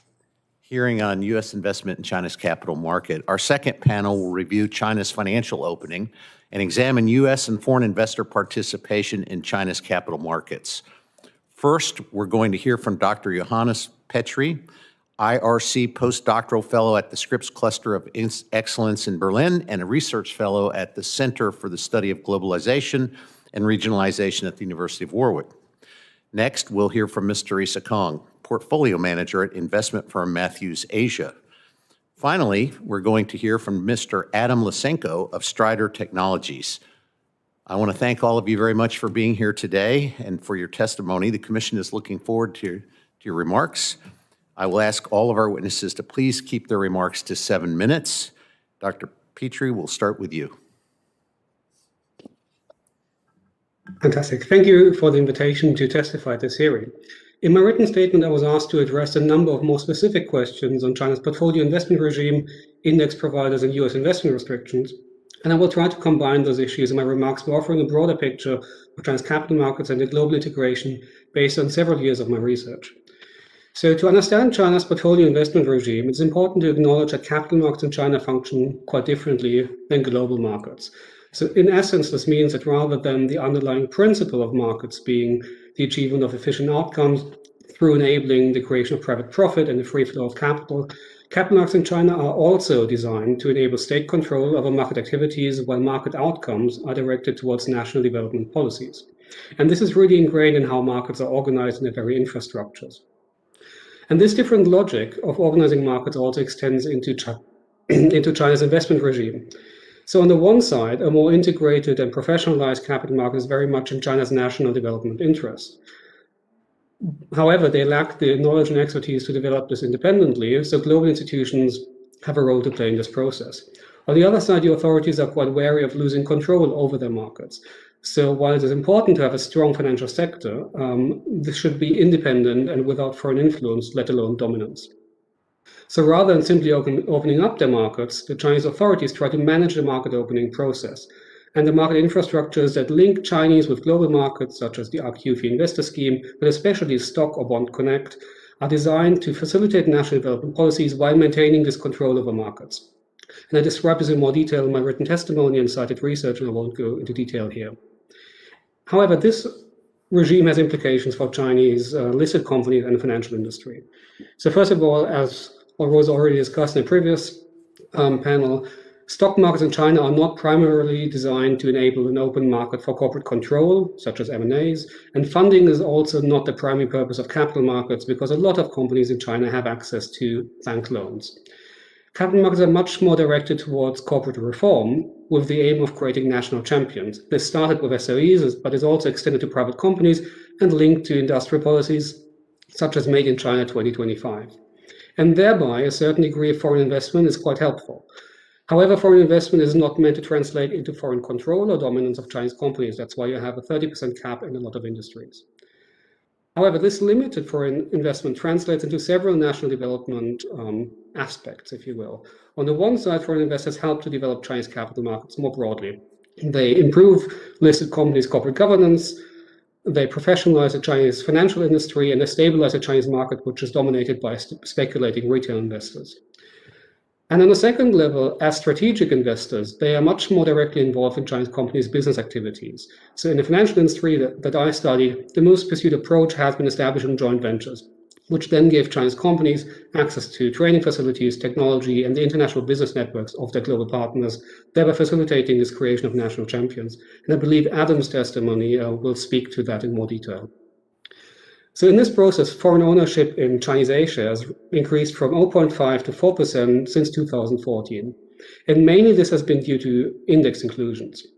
And I realized that in the previous panel, a lot of discussion was about savvy investors, but actually there's a difference between the different types of investors that are active in Chinese markets. Yes, you have your big investment banks and brokers and hedge funds there, but a big shift came from index providers, or rather index funds, which are steered by index providers, which have become key actors in global markets.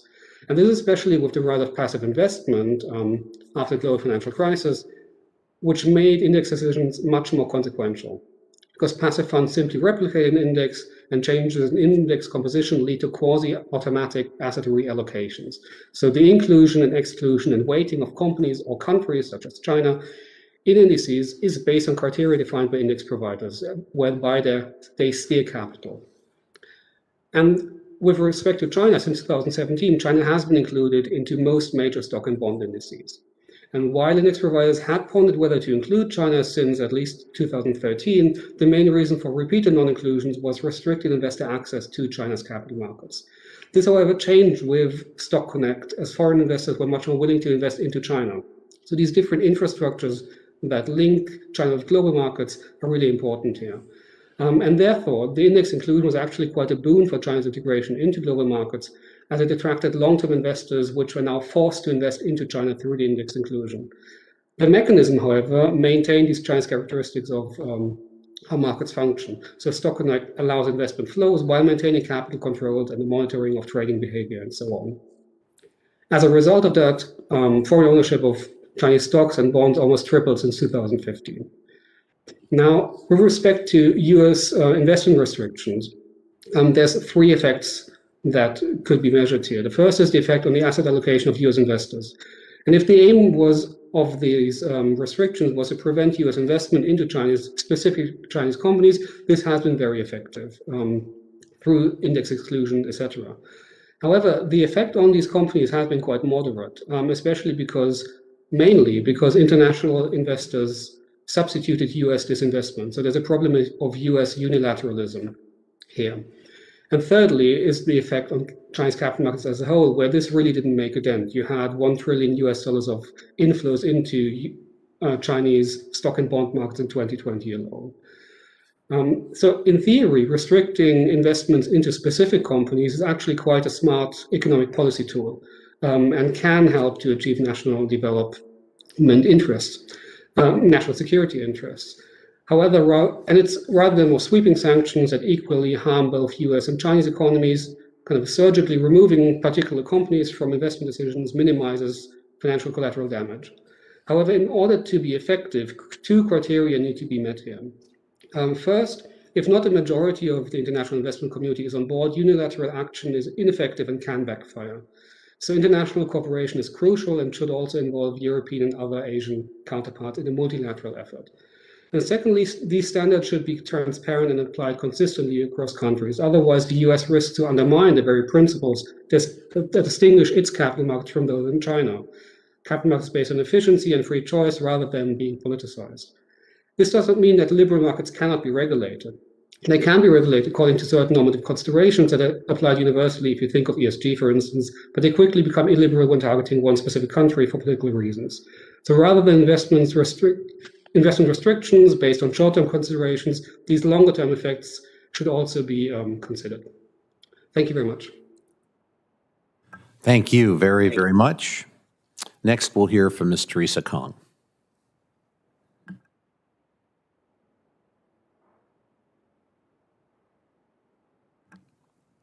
Ms. Kong, can you hear me?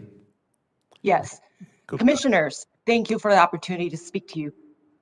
My testimony today is based on over 25 years of working in the debt capital markets, advising international sovereigns and companies on how to borrow, as well as investing in these markets on behalf of global investors. Currently, I'm portfolio manager and head of fixed income at Matthews Asia, the largest dedicated Asia manager in North America with about 30 billion in assets. We take a long-term investment horizon of at least 3 and many times much, much longer periods of time in these assets. So you're hearing directly from the bond girl. I would like to address 3 key questions: the why, the how, and the implications of US investments in China. First, what are the motivations? The key motivation behind US investments, just like in most other places, is indeed return. However, returns always come with risks and uncertainties. And the major dimension of risks for most Americans investing in bonds abroad are credit, currencies, and interest rates, with the biggest risk in investing in Chinese corporates being the credit component. While the overall default rates in China is rising, it is still very low relative to international markets. By our estimates, the default rate for 2020 stood at around 1%. compared to 6% of US high yield. Over time, though, I want to highlight the fact that we do expect default rates in China to go up. And this is due to structural forces that have kept default rates low. So for example, state support is one very important factor. It is, however, really important to remember that defaults are a necessary evil in well-functioning developed markets. By allowing poorly managed companies or ones with unsustainable capital structures to default, the Chinese government is preventing moral hazard, thus enforcing good governance and fiscal discipline. I would be remiss to not address a very key question that I often get asked. Can we even trust the numbers? I want to highlight that much of the differences between US and China has to do with three key factors. One is accounting, two is the bankruptcy code, and three is governance. So first, a word on accounting. Something as simple as cash. What is it? Where does it sit? And how can I get my hands on it? Are very different in the US versus China. And that's because US follows US GAAP and China follows China GAAP. And there are main differences in terms of what is considered cash in China versus what's considered cash in the US. So many of these misunderstandings can be attributed to one, accounting. The second is the bankruptcy code. There's so much that we don't understand about the China bankruptcy code. And so as a portfolio manager, what I do is I steer clear of any companies that have even any probability of default. So we tend to invest in very high quality companies in China, precisely because we know what we don't know. And the third key thing is governance. Corporate governance is something that we spend a lot of time as portfolio managers and analysts really trying to understand by looking at the historical behavior of the management team, looking at their alignment of interests. So just to state something quite obvious, I have never met a CEO who's paid in his own company's bonds, right? Every CEO is paid in some form of cash or maybe equity. So as a bondholder, my interest may not necessarily be aligned with that of the key executive. And we all know from business school that you can actually increase your rate of return on your equity quite easily by increasing your leverage. And so understanding corporate governance is another key. And the key questions in China may oftentimes be different than those being asked in the United States because there are additional dimensions of where those interests lie. So with that, I want to move on to the second key question is, how do Americans invest in China? First, there's external bond market. So when I say external, I mean the offshore bond market. And the total notional outstanding by Chinese corporates in offshore market currently is about 600 billion. That's about 2/5 the size of the US high yield market. Typically, investors have some exposure to this market through a global credit or emerging market bond fund. These bonds are held by retail investors via these bond funds, and we typically hold them through a Euroclear account, and it follows typically US law or UK law, so some type of international law. The reality, though, is that we do have to be very mindful that the jurisdictional purview can extend from US all the way to Virgin Islands and local Chinese laws because these assets sit in China and are often governed by the actual issuer's domicile, which can often be offshore places like the US Virgin Islands or the Cayman Islands.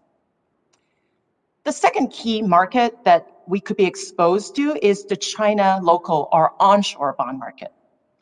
The China onshore bond market is actually the second largest in the world already, with about 15 trillion US dollar equivalent notional outstanding, which makes it about 1/3 of the size of the US bond market.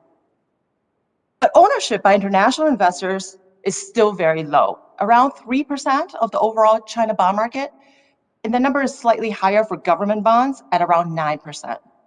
Ownership has been low because Chinese government has historically limited market access to foreigners. But as the access have opened up and as global bond indexes have added China to their indexes, we expect these numbers to go up. So just a 6 to 10% allocation by international investors would translate into about, let's call it round numbers, 400 billion of additional inflows into China.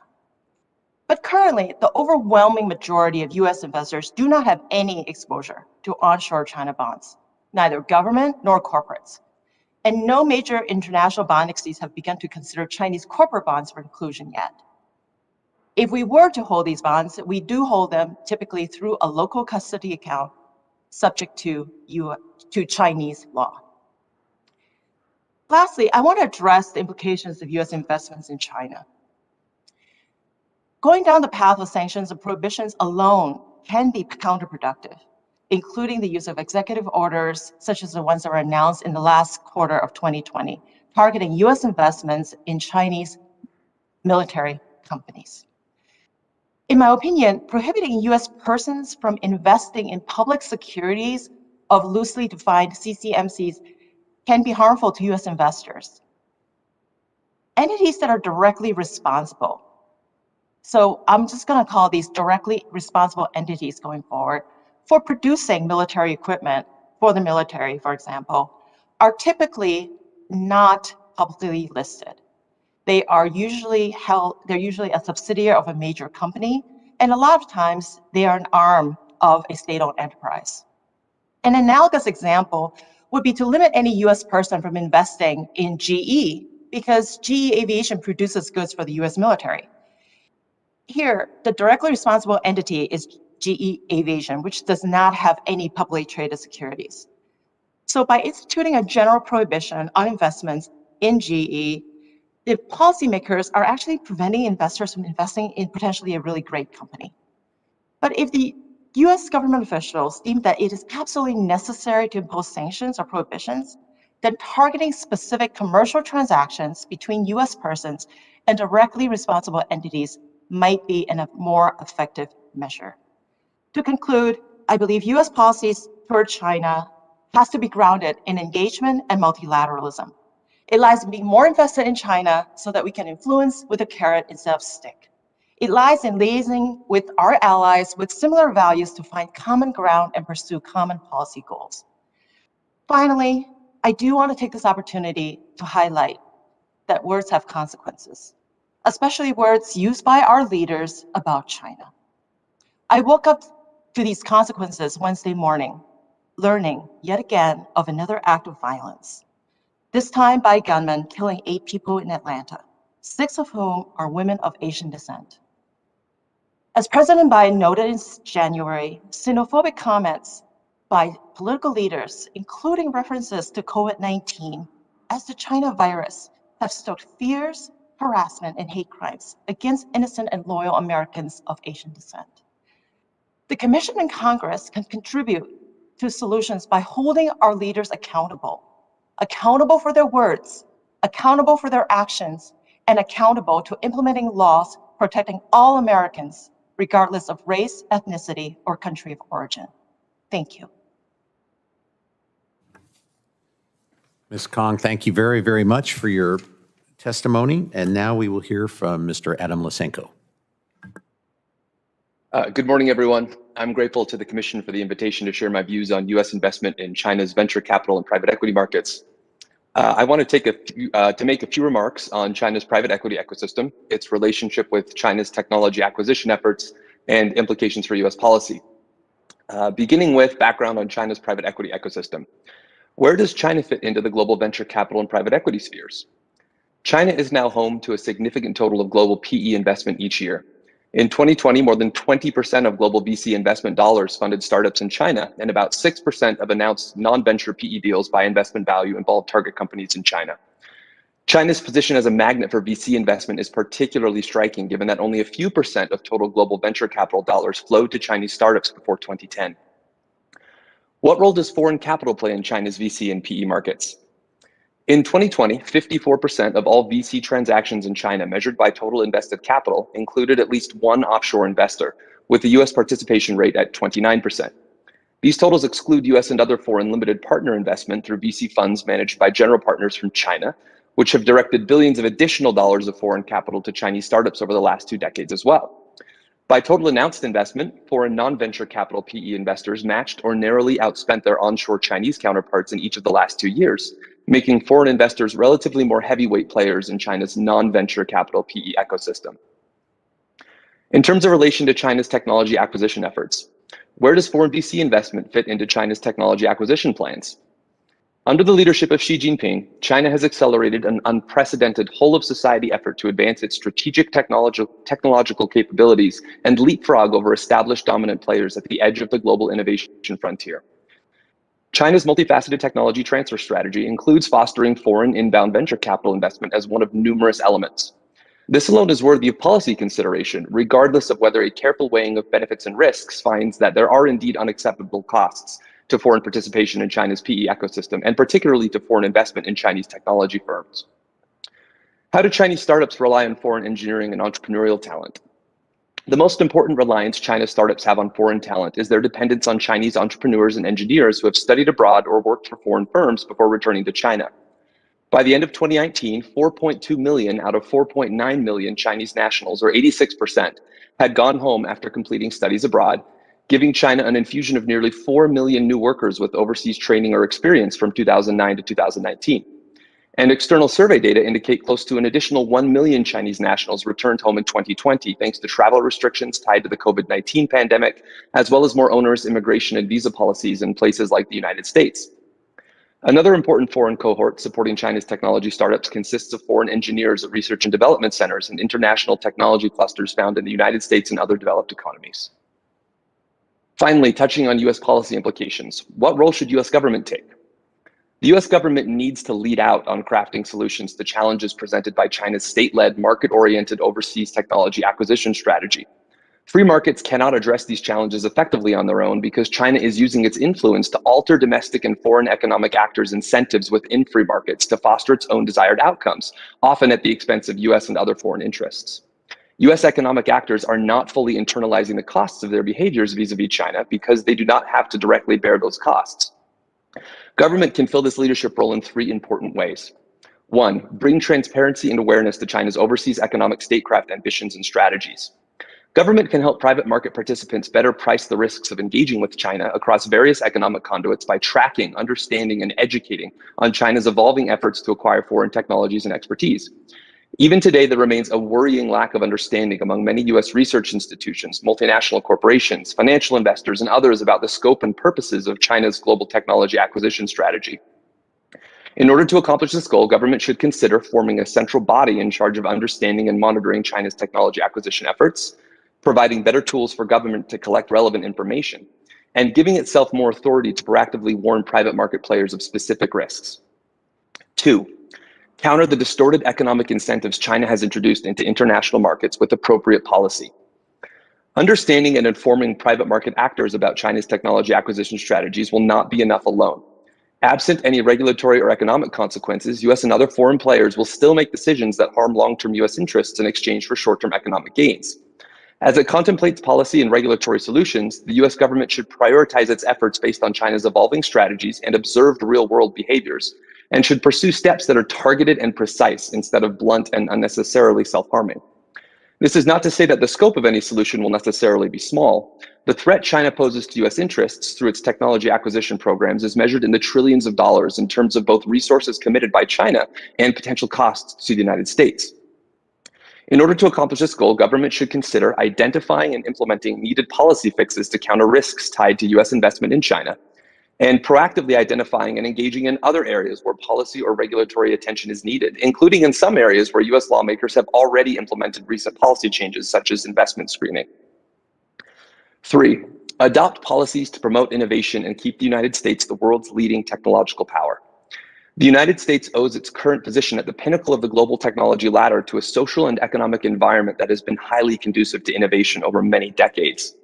As the United States considers policy responses to China's efforts to acquire foreign technological expertise, we should remember that no amount of preventative action to keep technology transfer at bay can maintain the United States at the forefront of the global technological frontier if the United States loses its position as the most attractive destination for innovators from around the world, including from China. An ample body of academic literature exists illuminating the kinds of support needed to maintain a competitive innovation ecosystem, from public funding and tax credits to building human capital through progressive immigration rules and a focus on STEM educational capacities. China is competing with the United States to become a center of global innovation, and the United States must outcompete in these realms if it is to maintain its long-term technological edge. Thank you, and I look forward to answering your questions. Thank you to all three of our witnesses. We're going to go in reverse alphabetical order for questions. So Commissioner Wong, it's your turn. Thank you, Mr. Chairman, and thanks to all of the witnesses today. Very, very informative, and it's really assisting all of us as we move forward on drafting our recommendations and our analysis for the members of Congress. I don't have too many questions, but maybe I'll just go to Mr. Lysenko. I was interested in your testimony, and you mentioned that the venture capital and private equity, or the deal number as well as the volume of investment has increased in recent years. I think you cite certain regulatory changes that make the China market more attractive to VC firms and private equity firms. Would you also agree, though, that over time, and perhaps this is a cumulative effect, that you mentioned the return of educated Chinese citizens to China who have been educated abroad, engineers, business people, that their time spent in, let's just say, Silicon Valley, built out their networks and understanding of venture capital culture and private equity culture, where they could form relationships and understand how it operated, and that this is bearing fruit for the Chinese market today. Meaning that they can draw in and have, with these relationships, the investors and those venture capitalists seeking yields down the line. Yeah, I think without reservation, I would agree with that. As I laid out in my more detailed testimony, even today, where you have an ecosystem in China that is producing more engineers, creating more experienced venture capitalists, these foreign return investors, entrepreneurs, engineers are still accounting for a high proportion of the newly formed startups in China, including some of those that within the United States we view as being potentially challenging to U.S. interests. For example, if you go and look at a list of Chinese startups that have been placed on the U.S. entity list in the last 2 years, several of them, which have been founded in the last few years, include returning engineers and entrepreneurs from the United States, for example. Right. It's more of an observation than a question, but the process of let's just focus on venture capital is not easy. Making your company attractive to venture capital investors, laying out the business plan, having the right talent, literally speaking the right language for these investors is a hard thing to learn. And when you spend time in Silicon Valley, when you spend time in these, I would just call them kind of information bubbles, you learn the culture, and they can transport that back and, again, build out their networks internationally. And that's not necessarily a bad thing. That happens with countries around the world, and that's why they, in large part, come to the United States for our world-class higher education. But you mentioned this, in parallel, there's also these info bubbles around the national security aspects of the U.S.-China economic relationship. And you mentioned this where you were advocating for greater information provision, greater education, greater give and take with the investor community on the Chinese government's strategic goals in the industrial space and the technological space. And it's when you live in Washington, D.C., and when you study these issues like you do and the others on this panel, you kind of feel like this information is just out there and people know it, especially now that the U.S.-China competition and U.S.-China policy has taken such a forefront role in our foreign policy. But, my experience when I go to Silicon Valley, when I go to New York, when I go to other places, is that the thinking on the China strategy might be lagging 5 to 10 years, just speaking in general. So I would agree with you that a piece of this, not obviously a sufficient one, but a piece of our approach on this issue is greater give and take between the national security community, between the government and the investor community, breaking down these information bubbles so that we are all working with the same set of information about Chinese intentions and policies. More of a comment than a question. Thank you. And I'll just respond by saying I agree. Yeah. Thank you, Commissioner. Commissioner Wessel, it's your turn. Thank you. Thank you all for being here, and Ms. Wong, thank you for your comments regarding not only the acts in Atlanta this past week, but the overall concerns of the community, which I think we all take to heart and we wrestle with here in terms of we are a U.S.-China Commission, so our policies and focus is with regard to the CCP. Many of our concerns, human rights, other challenges, apply to other nations as well. But Congress has restricted our mandate. So thank you for your comments, and please don't take any of the comments we or any I or any of my colleagues may make about China as being, limited in their concerns, if you will. Mr. Lysenko, let me ask you a question regarding transparency, because VC is in a different realm. It is not subject to the same market disclosures, et cetera, because, until it becomes a public investment. What access do you have, or are you aware of your colleagues who study it, into VC activities in China? Going out to Silicon Valley, going up to Boston, not only Route 128, but, if you go to MIT and just walk around the corner, the number of other, investors and other companies there is phenomenal. Are we given the same kind of access? Do you have the same kind of access to understand what's happening in China that they and other countries have here? I think there's definitely an informational disparity, just broadly, between China and the United States. If you look at the types of disclosures that are required of Chinese firms, both public and non-public in China, they in many cases exceed the types of disclosures that US companies are forced to make. For example, China has a unified social credit system that includes ownership relationship ties between every private and public company in China. And so if I want to track venture capital investment activity, it's actually a lot easier in China to do that than it is in principle in the United States due to these informational disparities. That being said, social credit scores publicly available, all of the components of it? I thought they were restricted to government utilization.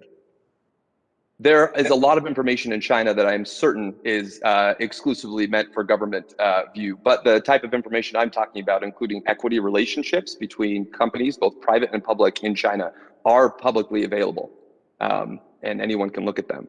There's no analogous disclosure in the United States. And so actually, ironically, in some ways, it's more difficult to track the behaviors of venture capital and other private equity investors in the United States than it is in China. That being said, there are some great companies out there, mostly in the private market, like Preqin or PitchBook or CB Insights, who have tried to take on this problem by using innovative tools, relationships with investors to pull data together in a way that's very useful. And so, like other researchers looking at the venture capital and private equity spaces, I'm heavily reliant on information provided by those commercial data providers. Okay. Ms. Wong, you and I enjoyed your comment about being the bond girl at the front end. You talked about CEOs in China not being paid in bonds and debt instruments. That's not a component of U.S. pay either, is it? That's absolutely right. My point there is to show that corporate governance and the questions that we ask are actually very consistent across the world. And we find the same type of malfeasance in the United States as we do in places like China. But in terms of bonds in China, do bondholders have preferential claims in bankruptcy to assets over equity holders? Is it similar to what occurs here?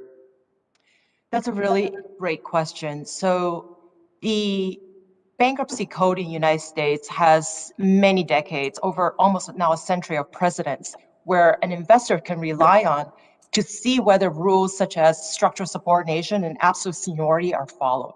In China, If you are at a subsidiary level with securities, so if your loan is actually secured by underlying assets, you do have first claim.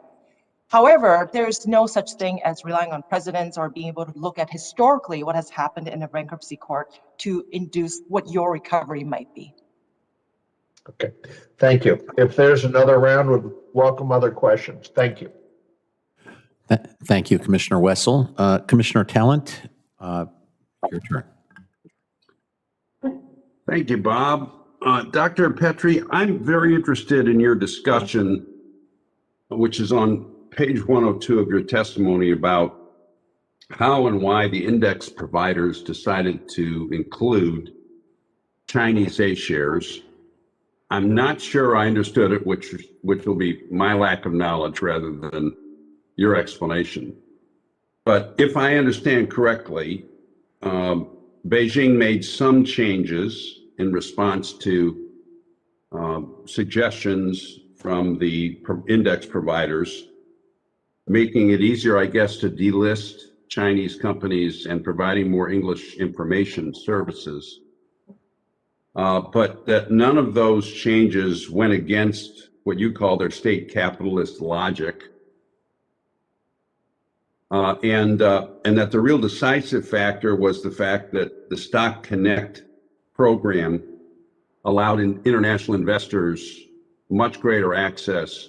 Am I correct that as a result of that, these investors began to clamor with the index providers for them to list Chinese companies? And I guess I'm wondering, in your opinion, did the fundamental issues that were keeping them from listing them, which I assume had to do with transparency, concerns about fraud that the last panel discussed, were those really cleared up? I mean, are you personally comfortable with this? Because we have a lot of passive investors, these index funds who are not following this day to day. You know, their money is invested based on these index funds, and I'm concerned that they may not know the risks they're running. So would you discuss that a little bit more, please? Of course, happy to. So the decisive factor for the inclusion of Chinese stocks and bonds, I mean, I'll talk about stocks. The decisive factor about the inclusion of Chinese stocks into MSCI, FTSE Russell, and S&P Dow Jones indices was the Stock Connect. So the way index providers make their decisions on whether to include or exclude emerging markets is based on, I mean, there's some quantitative metrics, such as you need a certain amount of companies that have a certain market cap or a certain liquidity, but a lot of countries tick these boxes.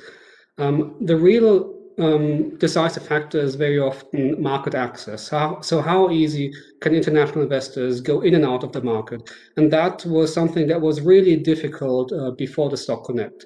You had the QFII and RQFII investor schemes, but there was issues about the repatriation of profits, how easily you could get in and out, settlement cycles, and so on.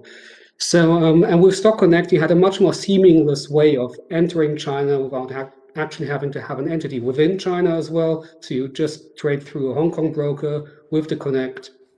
And this kind of mechanism made it a lot easier for international investors to invest into China. Considerations about fraud and so on were not really part of the discussion, because what the index provider does is it tries to represent a market. It does not try to outperform a market. So if the market goes down, it goes down, it goes up, it goes up, and that's what the index tracks. So these individual considerations about fraud in individual companies or on a macro level was not something that was part of the consideration. It was really about market access, which was enabled by Connect. So if you were, I have another minute, if you were in the body that we are advising, would you be comfortable with this development? I mean, I'm not talking now about national security issues or the rest of it. I'm talking about concern about the integrity of our investors and adequate protection for our investors. I mean, just what's your personal opinion about it? Would you be comfortable with this? So I would say there's really something to think about when it comes to index funds. These are not sophisticated investors.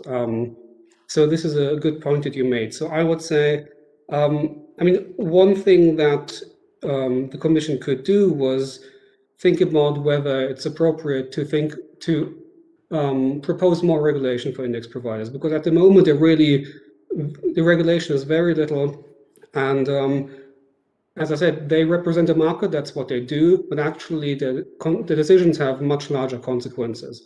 And if, for instance, this was linked to ideas about corporate governance or ESG, this is definitely something that probably a discussion worth having. Thank you. Thank you, Commissioner Talent. Commissioner Scissors. I have two questions interrupted by a comment. The questions are actually very simple. Ms. Kong, you said in your oral testimony and also in your written that international investors are about 3% of the bond market. You said a larger share of the government bond market. In your written testimony, I recall it saying 9%. Can you tell us either now or by written what data you used to determine those shares? I'm not challenging you. I just want to know what the sources were. Certainly. So let me clarify the numbers. The 3% of the overall bond market is the entire China bond market, which includes government, policy banks, as well as the enterprises. The 9% number refers to the percentage of foreign ownership in the Chinese government bond market. Those sources are based on our broker-dealers. So many of the major broker-dealers publish an estimate. We don't have the exact numbers. And then the Asia Bond Online, which is under the Asia Development Bank, also provides a lot of information. Okay, do you'll know why I'm asking this question, and it's out of knowledge of something else and ignorance here. Is Hong Kong counted as an international investor? In direct investment, Hong Kong is seen as an external source. Is 9% international ownership of Chinese government bonds, does that include Hong Kong in the international side? That's a great question. I will double check my numbers and get back to you. Thanks. All right, Mr. Lysenko, the comment which I don't want you to respond to because I don't want you to shatter my dreams. I want to say that I agree with your call for U.S. leadership. I agree that Chinese distortions harm the country more than they harm actors in the market. I agree that information provision is a necessary U.S. action, government action, and I agree that it's far from sufficient. And if I mischaracterize you, just nod and say that I didn't, because I want that to be true. Now, I also have a question for you, which is a little easier. I read your written testimony as saying you don't see that much difference between venture capital and what we could call generic portfolio investment. That is, of course, my view, so it's very easy for me to read your testimony that way. But if you agree, great. If you don't agree, push back and tell me where you think the key differences are. Yeah, I think there's a little bit of nuance there, Commissioner. I'll push back just a little bit. What they have in common is that, by and large, most U.S. venture capital investors in China are going to be characterized as fund managers who are just seeking financial returns. And so the motivations for most venture capital investors and then passive portfolio investors in China are very similar, just looking for a return. But something distinct happens sometimes in the venture capital space, and that's that because these venture organizations are investing in individual startup companies, those startup companies' fate have a lot to do with the resources, the connections, the networks that the VC investors sometimes can bring to the table.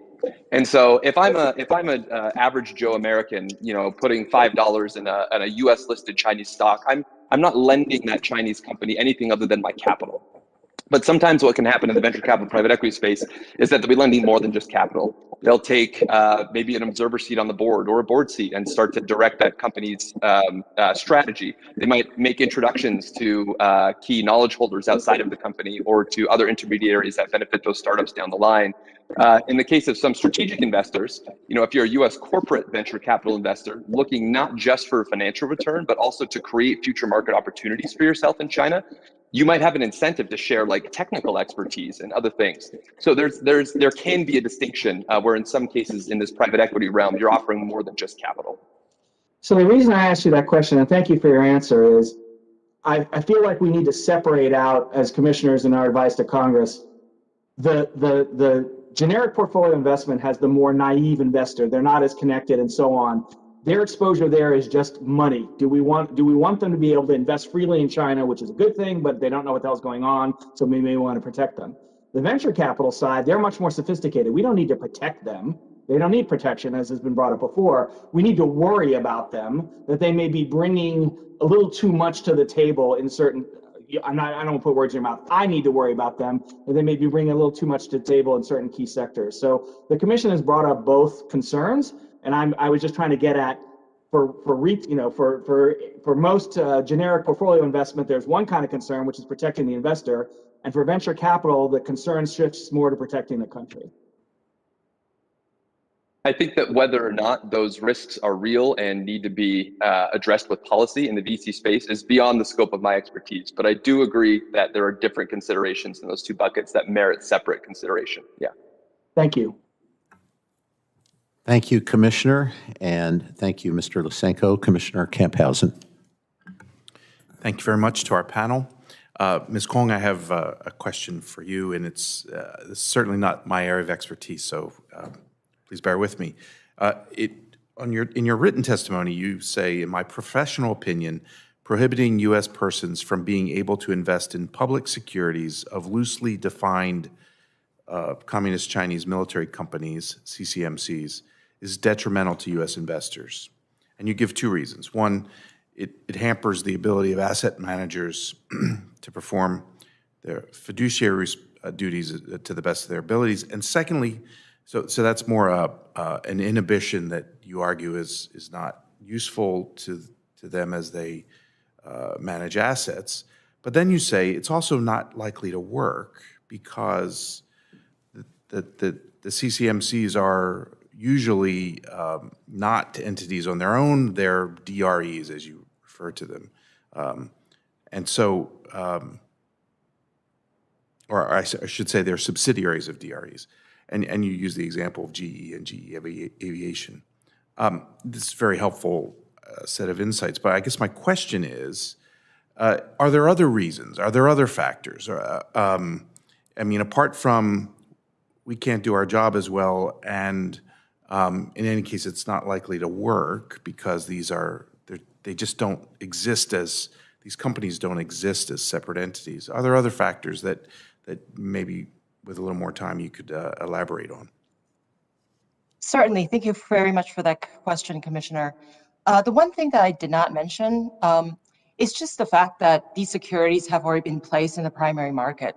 So they're currently trading in the secondary market, meaning that the capital has already been invested in these companies. And so, for example, when the executive order came about, owning a subsidiary, which is an agricultural chemical company, which has very little, if anything, to do with the Chinese military company, was in fact kept under this executive order because it's a 100% owned subsidiary, right? And so at that point, we're faced with the question of, do we sell it now when there's no buyer, right? Think about it this way, that you need a buyer in order for us to potentially sell the security. And the actual capital has already been taken in by this company because now it's all trading in the secondary market. So it really, from a first order effect, it doesn't affect the company at all. If anything, the first order effect is that now the US investor may actually have to take a mark-to-market hit, and if in fact that security is sold, will take a real loss just because of the specific regulation. That's more of a minor point because over the long run, the second order effect, I think, will actually limit the demand for capital for that particular subsidiary. So over long run, it will have some effect. But I think the primary two reasons you cited, as I've explained in my written testimony, are in fact the most important ones.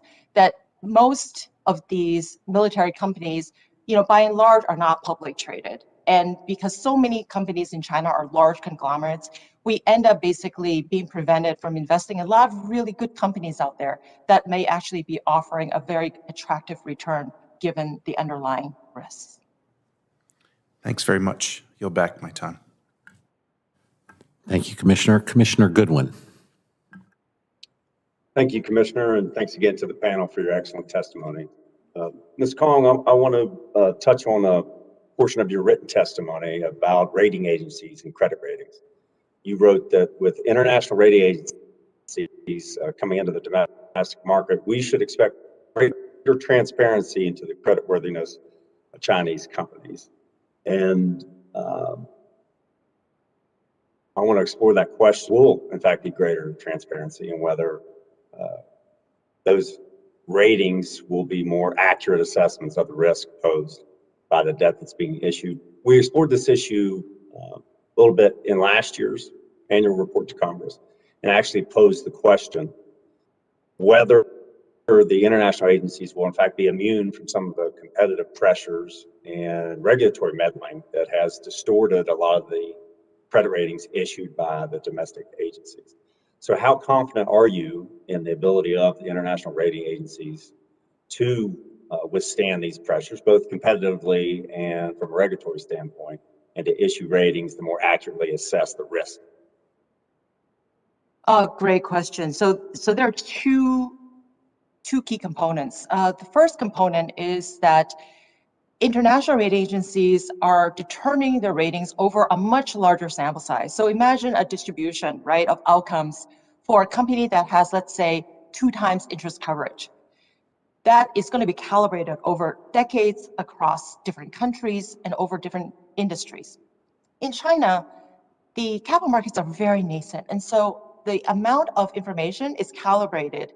The rating is calibrated over a much smaller time period, over a much smaller subset of industries.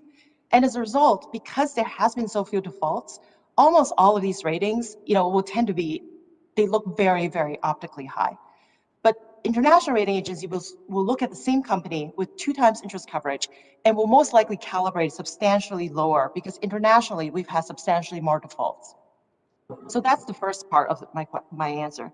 The second part of the answer actually has to do with the fact that it is the company itself that typically pays for the rating, which means that if a company decides not to pay for an international company to do a rating because it's not required, because the majority of their investor base are based in China, then we're not going to get that transparency. So I just make sure I'm understanding you. So depending upon the model of compensation, and obviously some of the rating agencies are in fact paid by the issuer as opposed to being paid by investors, those competitive pressures to issue perhaps inflated ratings that help them garner more business will still be there, correct?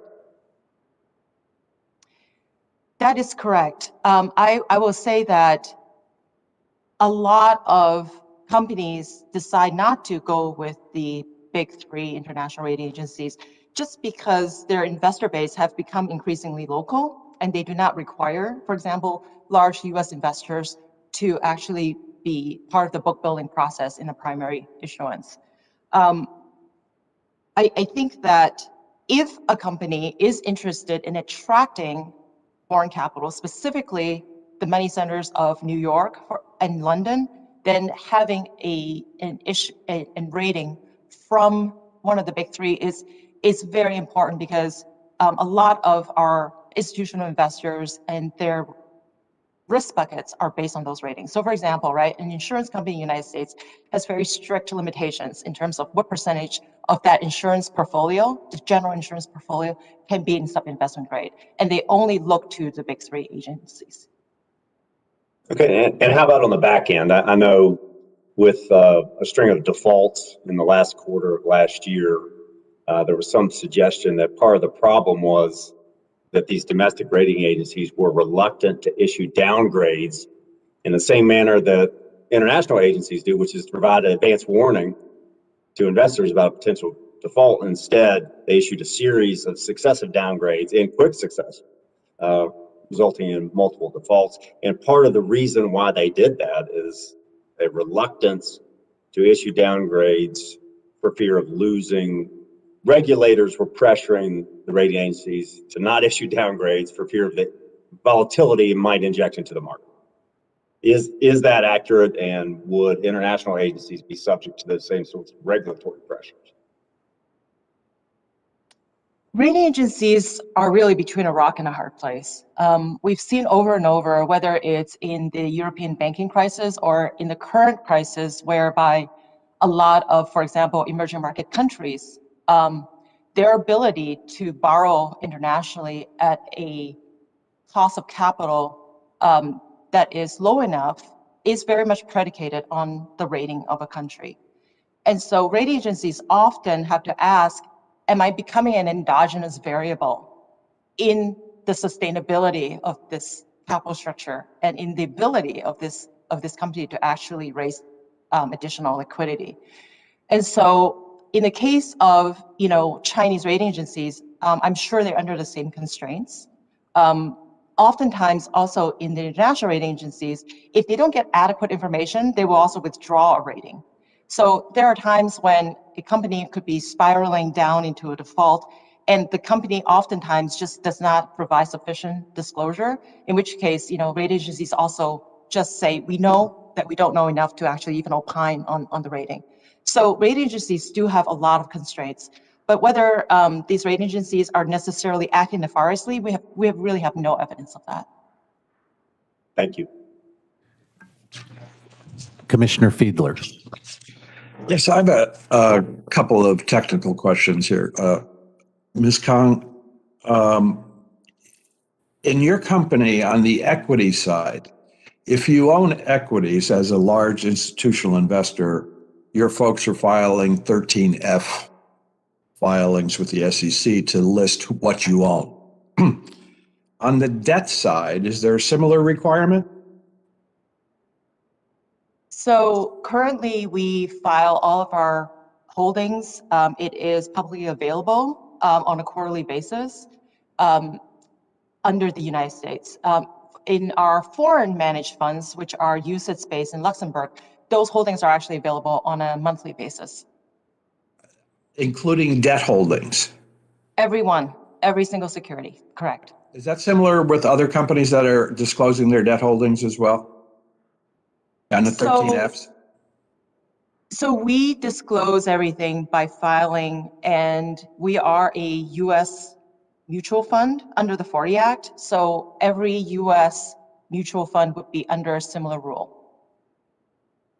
Dr. Petrie, and other witnesses too, we talked when the U.S. government names Chinese military-related companies in its restrictions.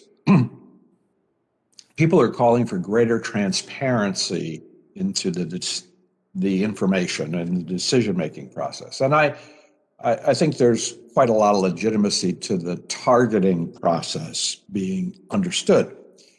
But is it also understood that it's the US government and some significant part of their information is going to be classified?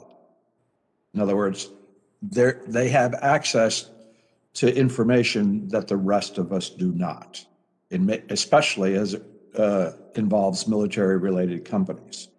So that there's going to be always some degree of non-transparency to this decision-making process. I mean, that's true in the CFIUS process right now, right? Does everybody sort of agree with that? The comment I would like to make that we have, it's a small amount of investment.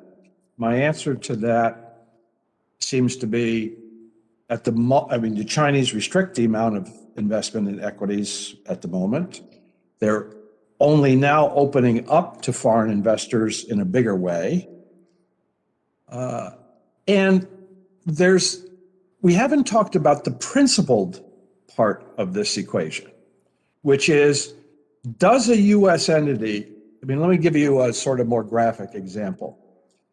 China Electronics Technology simply makes the innards of ballistic missiles guidance systems. The United States is hardening its military facilities in Guam against those ballistic missiles. So it's spending money. Okay. We are deeply concerned about whether the Chinese are going to take military action against Taiwan, and it remains to be seen how involved the U.S. is going to be. But it would presumably involve ballistic missiles. Therefore, does it matter whether we're helping them a lot or just a little? Should we at all be involved in facilitating Chinese ballistic missile companies? And Ms. Khan, you talk about that they are largely state-owned enterprises that aren't traded. But if you look, for instance, at China Electronics Technologies, they have a half a dozen publicly traded subsidiaries that contribute to their general business, where their ownership ranges go from 47 to 11%. And I know that we have already stated that ownership positions don't necessarily, we've heard testimony, ownership positions are not the controlling factor here. But if China Electronics Technologies owns 47% of something, I presume that they have a lot to say about what happens with that company. And that company is invested in by US investors. So is there a difficulty in understanding why the US government would want to say, we don't think our citizens' money should be going towards this stuff? Thank you, Commissioner Fiedler. First, you're raising, and your example of this particular company, I think is very fair. And that, in fact, is my job, right? I highlighted that the key dimensions of risk and return are credit currencies and rates. And the one thing I didn't highlight, because it's not necessarily a risk, it's actually an uncertainty, right? It's not measurable, is the regulatory environment and the policies between China and US. So for companies like that, we, as an active investor, would actually deem that to be uninvestable because we are very aware of the current political environment. And we would not want to be investing in anything that has to do with the US-China military, at least explicitly, right? We certainly don't have privy to all the information that you would. But that is a huge dimension now of our analysis. And it really falls under the entire ESG framework that we integrate into our process. Well, I mean, I appreciate the fact that you don't, but there are a considerable number of others that are continuing to invest in those. So apparently, I mean, we've heard testimony that people don't take national security considerations into account in making their investment in their fiduciary duty. Therefore, it seems to me that it is helpful, in fact, if the US government says, no, we think that company is bad because of X, Y, and Z. And we have I think it's fair to say that the last administration was a bit hurried in its edicts on this and in the implementation of it. And the new administration has got it in its lap and seems to be not opposing the general principle, but is struggling with the implementation. And that's what we are doing in this hearing, the same thing. That's why this hearing is so important, it seems to me, to advising members of Congress who are introducing bills left and right regarding this. So the nuanced testimony that you and others have given are useful to us, but don't seem, I just want to underscore the notion that there's also principle involved in this. I mean, we have applied this to trade. We have said trade can be dangerous.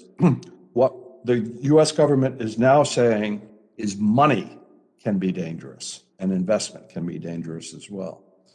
And I don't think there's a broad brush that can be painted here, but it is serious business, and I appreciate your testimony today. Thank you. Yes, Johannes. Yes, if I could briefly respond to that comment. I think there's two aspects to that. One is how transparent is the process, and I think there is an understanding that there is some degree of non-transparency involved when it comes to military issues. The other, so the principal aspect, that makes sense. The other aspect is how efficient are these restrictions, and this I believe only works if you at least get UK investors on board, for instance, or European investors. And therefore, I believe that there's a balance between how non-transparent is the process and how many people can you actually get on board to make this more effective. So I think this is a balance that needs to be calibrated. And I think it also strikes me as a bit of a political process. In other words, we have started the process and now should get others on board, but perhaps starting the other way by negotiating with others about what the process should look like, it probably was deemed unwise. So we provided a little bit of leadership on this question, and now we'll see whether we can get any others to join us. Thank you. I'm done. Thank you. Vice Chairman Cleveland. Thank you. Remarkable testimony. I appreciate everybody's contribution. I have two questions, one for Ms. Kong and one for Dr. Petrie. Ms. Kong, as you know, GAAP, FASB, whatever accounting measures you use, the assumptions and principles on cost and revenue, disclosure, and the viability of a business are designed to promote some measure of uniformity across the globe. You mentioned that, and I don't want to mangle your words, but I think you mentioned something to the effect that how the PRC uses or applies GAAP is very different than how the U.S. May apply it. And I'm interested in those differences because as we are exploring options in terms of clarification on reporting, I'm curious if when it comes to standards of accountability in accounting, that there are discrepancies that are important to highlight. That's for you. And then for Dr. Petrie, you described the forthcoming opening of the financial sector starting in 2020. And that it was designed to facilitate the professionalization of the financial industry in China and legitimize, I think your words were, the transfer of intellectual property. And that's the benefit on the Chinese side. For foreign firms, they are driven by the prospect of access to markets. And so they accept something of, I think your words, lopsided arrangements. I'm interested in whether or not there are risks as the financial markets open that we should be looking at, attending to, that are repeating past practices that the CCP and businesses have engaged in, and in particular, whether or not opening in the financial market will reinforce national champions, and whether or not we will be drawn into unique risks related to distressed assets and the inability to properly price those distressed assets, since that seems to be where we're moving first. So, Ms. Kong, if we could talk about if there are inconsistencies in GAAP or FASB or whatever the accounting measures, and Dr. Petrie, if you'd talk a little bit about the financial sector, I'd appreciate it. Thank you. Thank you very much for that great question. First, I want to just underscore that US follows US GAAP, US generally accepted accounting principles. China has its own set of GAAP, which differs from US GAAP in many aspects, but the general principles are the same. But to illustrate this, maybe I can just give you a very specific example. So I mentioned cash because I think all of us know what cash means, right? Well, the reality is that in the US, a company can only recognize an asset on its balance sheet as cash if, for example, it is a commercial paper with at least A1/P1 rating, and it's easily liquid. And in China, there is a similar criteria, but A1/P1 paper in China, as we've just talked about because of the ratings, may actually be issued by a corporate of much lesser credit quality. So that's the first dimension. What is it? Second, where does it sit? So as a foreign investor in any onshore jurisdiction, you always have to figure out, okay, this sits in an onshore Chinese bank account, but I'm buying the bond through an entity which is listed in the British Virgin Islands. The entity itself is a variable interest entity, a VIE structure, and therefore my ability sitting in the United States to attach these assets should there be any event of a default is very limited. And so the point here that I'm illustrating is definitely the case with places like China, where, and it's true in many foreign regions, by the way, where we as the portfolio manager has actually to do a lot of analysis and read those footnotes to really understand what something as simple as cash is. And then last but not least, Gapona, I mentioned about regulatory and legal risk. In order for a company to even pay me as a bondholder, so the coupon itself has to be signed off by several government agencies because it's considered to be a foreign exchange transaction, and the central bank plus SASC have to actually provide sufficient quota for the company to do that. And so, as you can see, something as simple as cash has many hurdles, and sometimes defaults can actually be triggered by any one of these technical defaults. Thank you. Dr. Petrie, thank you very much. That was helpful. Yeah, so thank you for these interesting questions. I think there was a slight misunderstanding. What I referred to with regard to the transfer of intellectual property and these lopsided arrangements that refer to joint ventures between Chinese financial firms and global financial firms. So this changed a little bit in 2020 with the opening up of the Chinese financial sector, so that a lot of US investment banks could buy out their Chinese joint ventures and have fully owned operations within China. So this is a bit different from the joint venture aspect. But one important aspect to keep here in mind here is that, yes, these openings were also negotiated as part of the trade negotiations, but actually they were already something that was being envisioned by the Chinese government. It was just a timeline that was moved forward by a year or half a year, because they were actually quite confident that this opening up to this further opening up of the financial sector would not lead to a Wimbledonization. So you would not have US firms dominating the Chinese market. So the other aspect, so this is one aspect, which is the opening of Chinese markets and changing ownership structures of brokers and asset management companies within China. The other aspect is increasing portfolio investment inflows. And I think this is where you refer to the risks that are created thereby. So, I mean, for the first question, whether this will reinforce national champions, to some degree, yes. I mean, they will have more money invested in them. There has been a lot of research showing that companies that are included in an index will have a series of benefits, such as a higher stock valuation that's also persistent over a long time, and so on. So, I mean, there will be benefits from this respect, and also it's prestigious to have international investors for some of these national champions. So there is a limited benefit to national champions through portfolio flows, but this is actually strategic investments are much more important in that regard.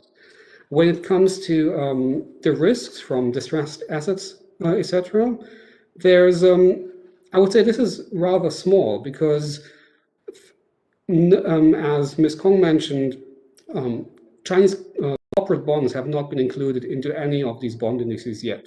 So this is not of concern for these portfolio investors, at least for the large group of investors that follows these indices. And when it comes to stocks, there might be a market downturn at some point, but I don't believe that it will be similar like in 2015. If you have a stock market downturn, the government will try to step in and save the day with the national team or however they will do it. So I don't believe that the stock market in China will actually crash and remain at a very low level. So from this respect, I don't see, I think a lot of international investors see it similarly. There won't be that much of a risk of investing into the Chinese stock market. Thank you very much. I'm going to take a place behind Chairman Bartholomew and call on her now. Thank you very much, and thank you to all of our witnesses. Ms. Kong, I want to address your final comments too, and to say what's happening to Asian Americans. The attacks on Asian Americans across the country are abhorrent, and to emphasize that the work we do, the concerns that we have are about the actions of the Chinese government, the Chinese Communist Party, not about the people of China. And I'd like to really draw that distinction. I have a couple of general comments and then I guess a big picture question for all of you. General comments are, when we hear, for example, Ms. Kong, you note here that ownership by international investors is still relatively low. My concern always is we go from relatively low, so we shouldn't or don't need to do something, to too big, and we can't do something because it upsets the apple cart. So I would just say that there is a reason to look at things when they are small and try to address the problem so that they don't grow bigger. Dr. Petrie, you talk about the need for us to work together, but it seems to me that one of the things that Xi Jinping and his government are really doing again is divide and conquer. I see the EU-China investment agreement as really a perfect example of that. And so I'd like you to address how is it that we can work together at a time when we know that that Beijing is going to do everything it can to pit one country against another, one industry against another? It's sort of going back to some old tactics. But the bigger question I'd like to ask all of you, Ms. Kong, I was amused, recognizing that a long-term horizon for the investment community is 3 to 5 years, but that's a really short term, of course, in the bigger picture of things. And I'd like you, what I struggle with reconciling is the CCP wants investment coming in. They want investment in capital markets, but they don't want to cede control. There's a different kind of messaging that goes on. You know, we all talk about this as China is capitalist, and yet at the same time, the messaging that's going on to the party inside of China is that they are the grave diggers of capitalism. So if I could just ask you all to say, where do you think this goes? I want to pull you out of the specifics that you talk about, but what happens? Where does this go? How is Beijing able to continue to balance competing things, or what happens? I'll start anywhere. Ms. Kong, you want to start? As a portfolio investor, you know, we are never the controlling, we never have a controlling say, whether it's in equities and certainly not in bonds. We have historically always been able to exert influence through integrating ESG into our investment process. Your question actually goes way beyond ESG, right? Your question really goes to the heart of control and whether or not equity investors can directly influence through things like voter proxies, and whether or not we'll come up against resistance, right, when control actually goes to a certain point. I think there's many shades of gray within the investable universe in China. There are certainly companies that are very much privately run, very much indistinguishable, right, when it comes to how it's run from a corporate governance standpoint to a US company, all the way to companies that are very opaque, non-transparent, and it's opaque even to, you know, the domestic investors. And so that gets to the heart to us of really investability, right? We're very careful about knowing what we don't know. You know, I think one of the key tenets of being a good portfolio manager is to be very humble and to know that, you know, there are times when there will be certain uncertainties that we're not going to be able to price in. And we have the luxury, being an active investor, of holding actually a very small number of securities that we think gives our underlying clients the best risk-adjusted returns. To your point about investment horizon, I use 3 years, but the reality is many of our portfolio holdings we've held for, you know, over 5-10 years in our equities. In the bond space, the maturities of our bonds just tend to be much shorter. So, you know, many of them actually mature in 5 years. So this just reflects the actual term of the underlying instruments. Mr. Lysenko, we haven't heard from you for a little while. Yeah, I'd be pleased to take a minute. and talk about this. I view China as being a place of numerous inherent tensions. And we've seen these tensions tighten in the last several years. There's a tension between wanting to allow China's private markets to flourish, to allow capital to be allocated more efficiently, and between that and this desire from the top to maintain control and to have the levers necessary to stamp out crises and to influence. There's another obvious tension in the way that Beijing is orienting itself vis-a-vis international markets. Johannes mentioned earlier how that Stock Connect program was really important in providing the impetus to allow Chinese shares to be added to international stock indices. What that represented was like Beijing giving up a little bit of control to allow the convertibility necessary to add these securities to the index. So there's always this tension going on in China between domestic forces, foreign forces wanting more control, letting free markets work to create better outcomes. I don't have a crystal ball, and I don't know how those inherent tensions are going to be resolved. I think that what is important for us is to realize that what we can control is our response to what Beijing is telling us it intends to do and what it's demonstrating its intentions are. So it may be that this model of trying to add more state control and maintain China's growth potential and economic health turns out to be unsustainable. And maybe within 5, 10, 20 years, that unsustainability is going to force Beijing to change. But in the meantime, what we can do is look at the types of distortions that Beijing's policies are introducing abroad and how our own domestic economic actors are responding to those distortions, both here and within China, and identify cases where those distortions are unacceptable to us and where we need to make changes. If I could tell you definitively how this would all play out in 5, 10, 15 years, I would. I wish I could. I don't know, but that's what we do know, and that's what we can control. Okay, Mr. Petrie? Thank you. Yes, I want to say that I really agree with Adam's statement right now in terms of the broader issues around the inherent tensions of China and how we could deal with them. So I wholeheartedly agree with him in that respect. With regard to your further question on that China divides and conquers, I think from a strategic point of view, getting the UK on board is something that's very important. And they're not part of the agreement with the EU. So, strategically, that makes sense also because the second largest financial center after the US. So that would make the investment restrictions much more effective, even if you don't get the EU on board, for instance. More generally, I think in order to tackle the China challenge, it's important to repair relationships with Europe, which have been damaged in the last couple of years. And then you probably wouldn't see something such as the investment agreement.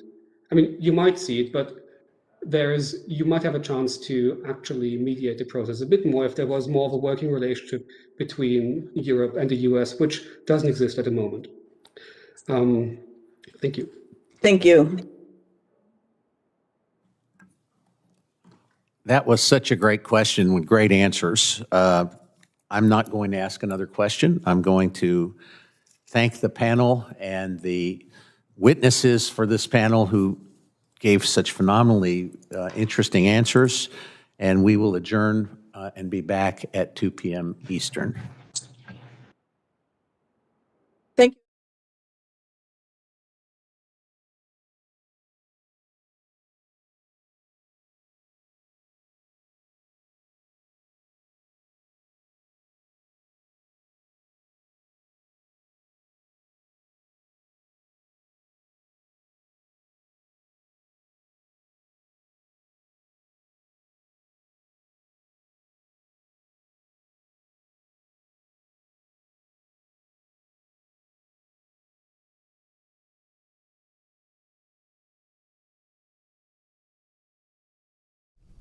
Don't miss out on important news. Our videos are being deleted.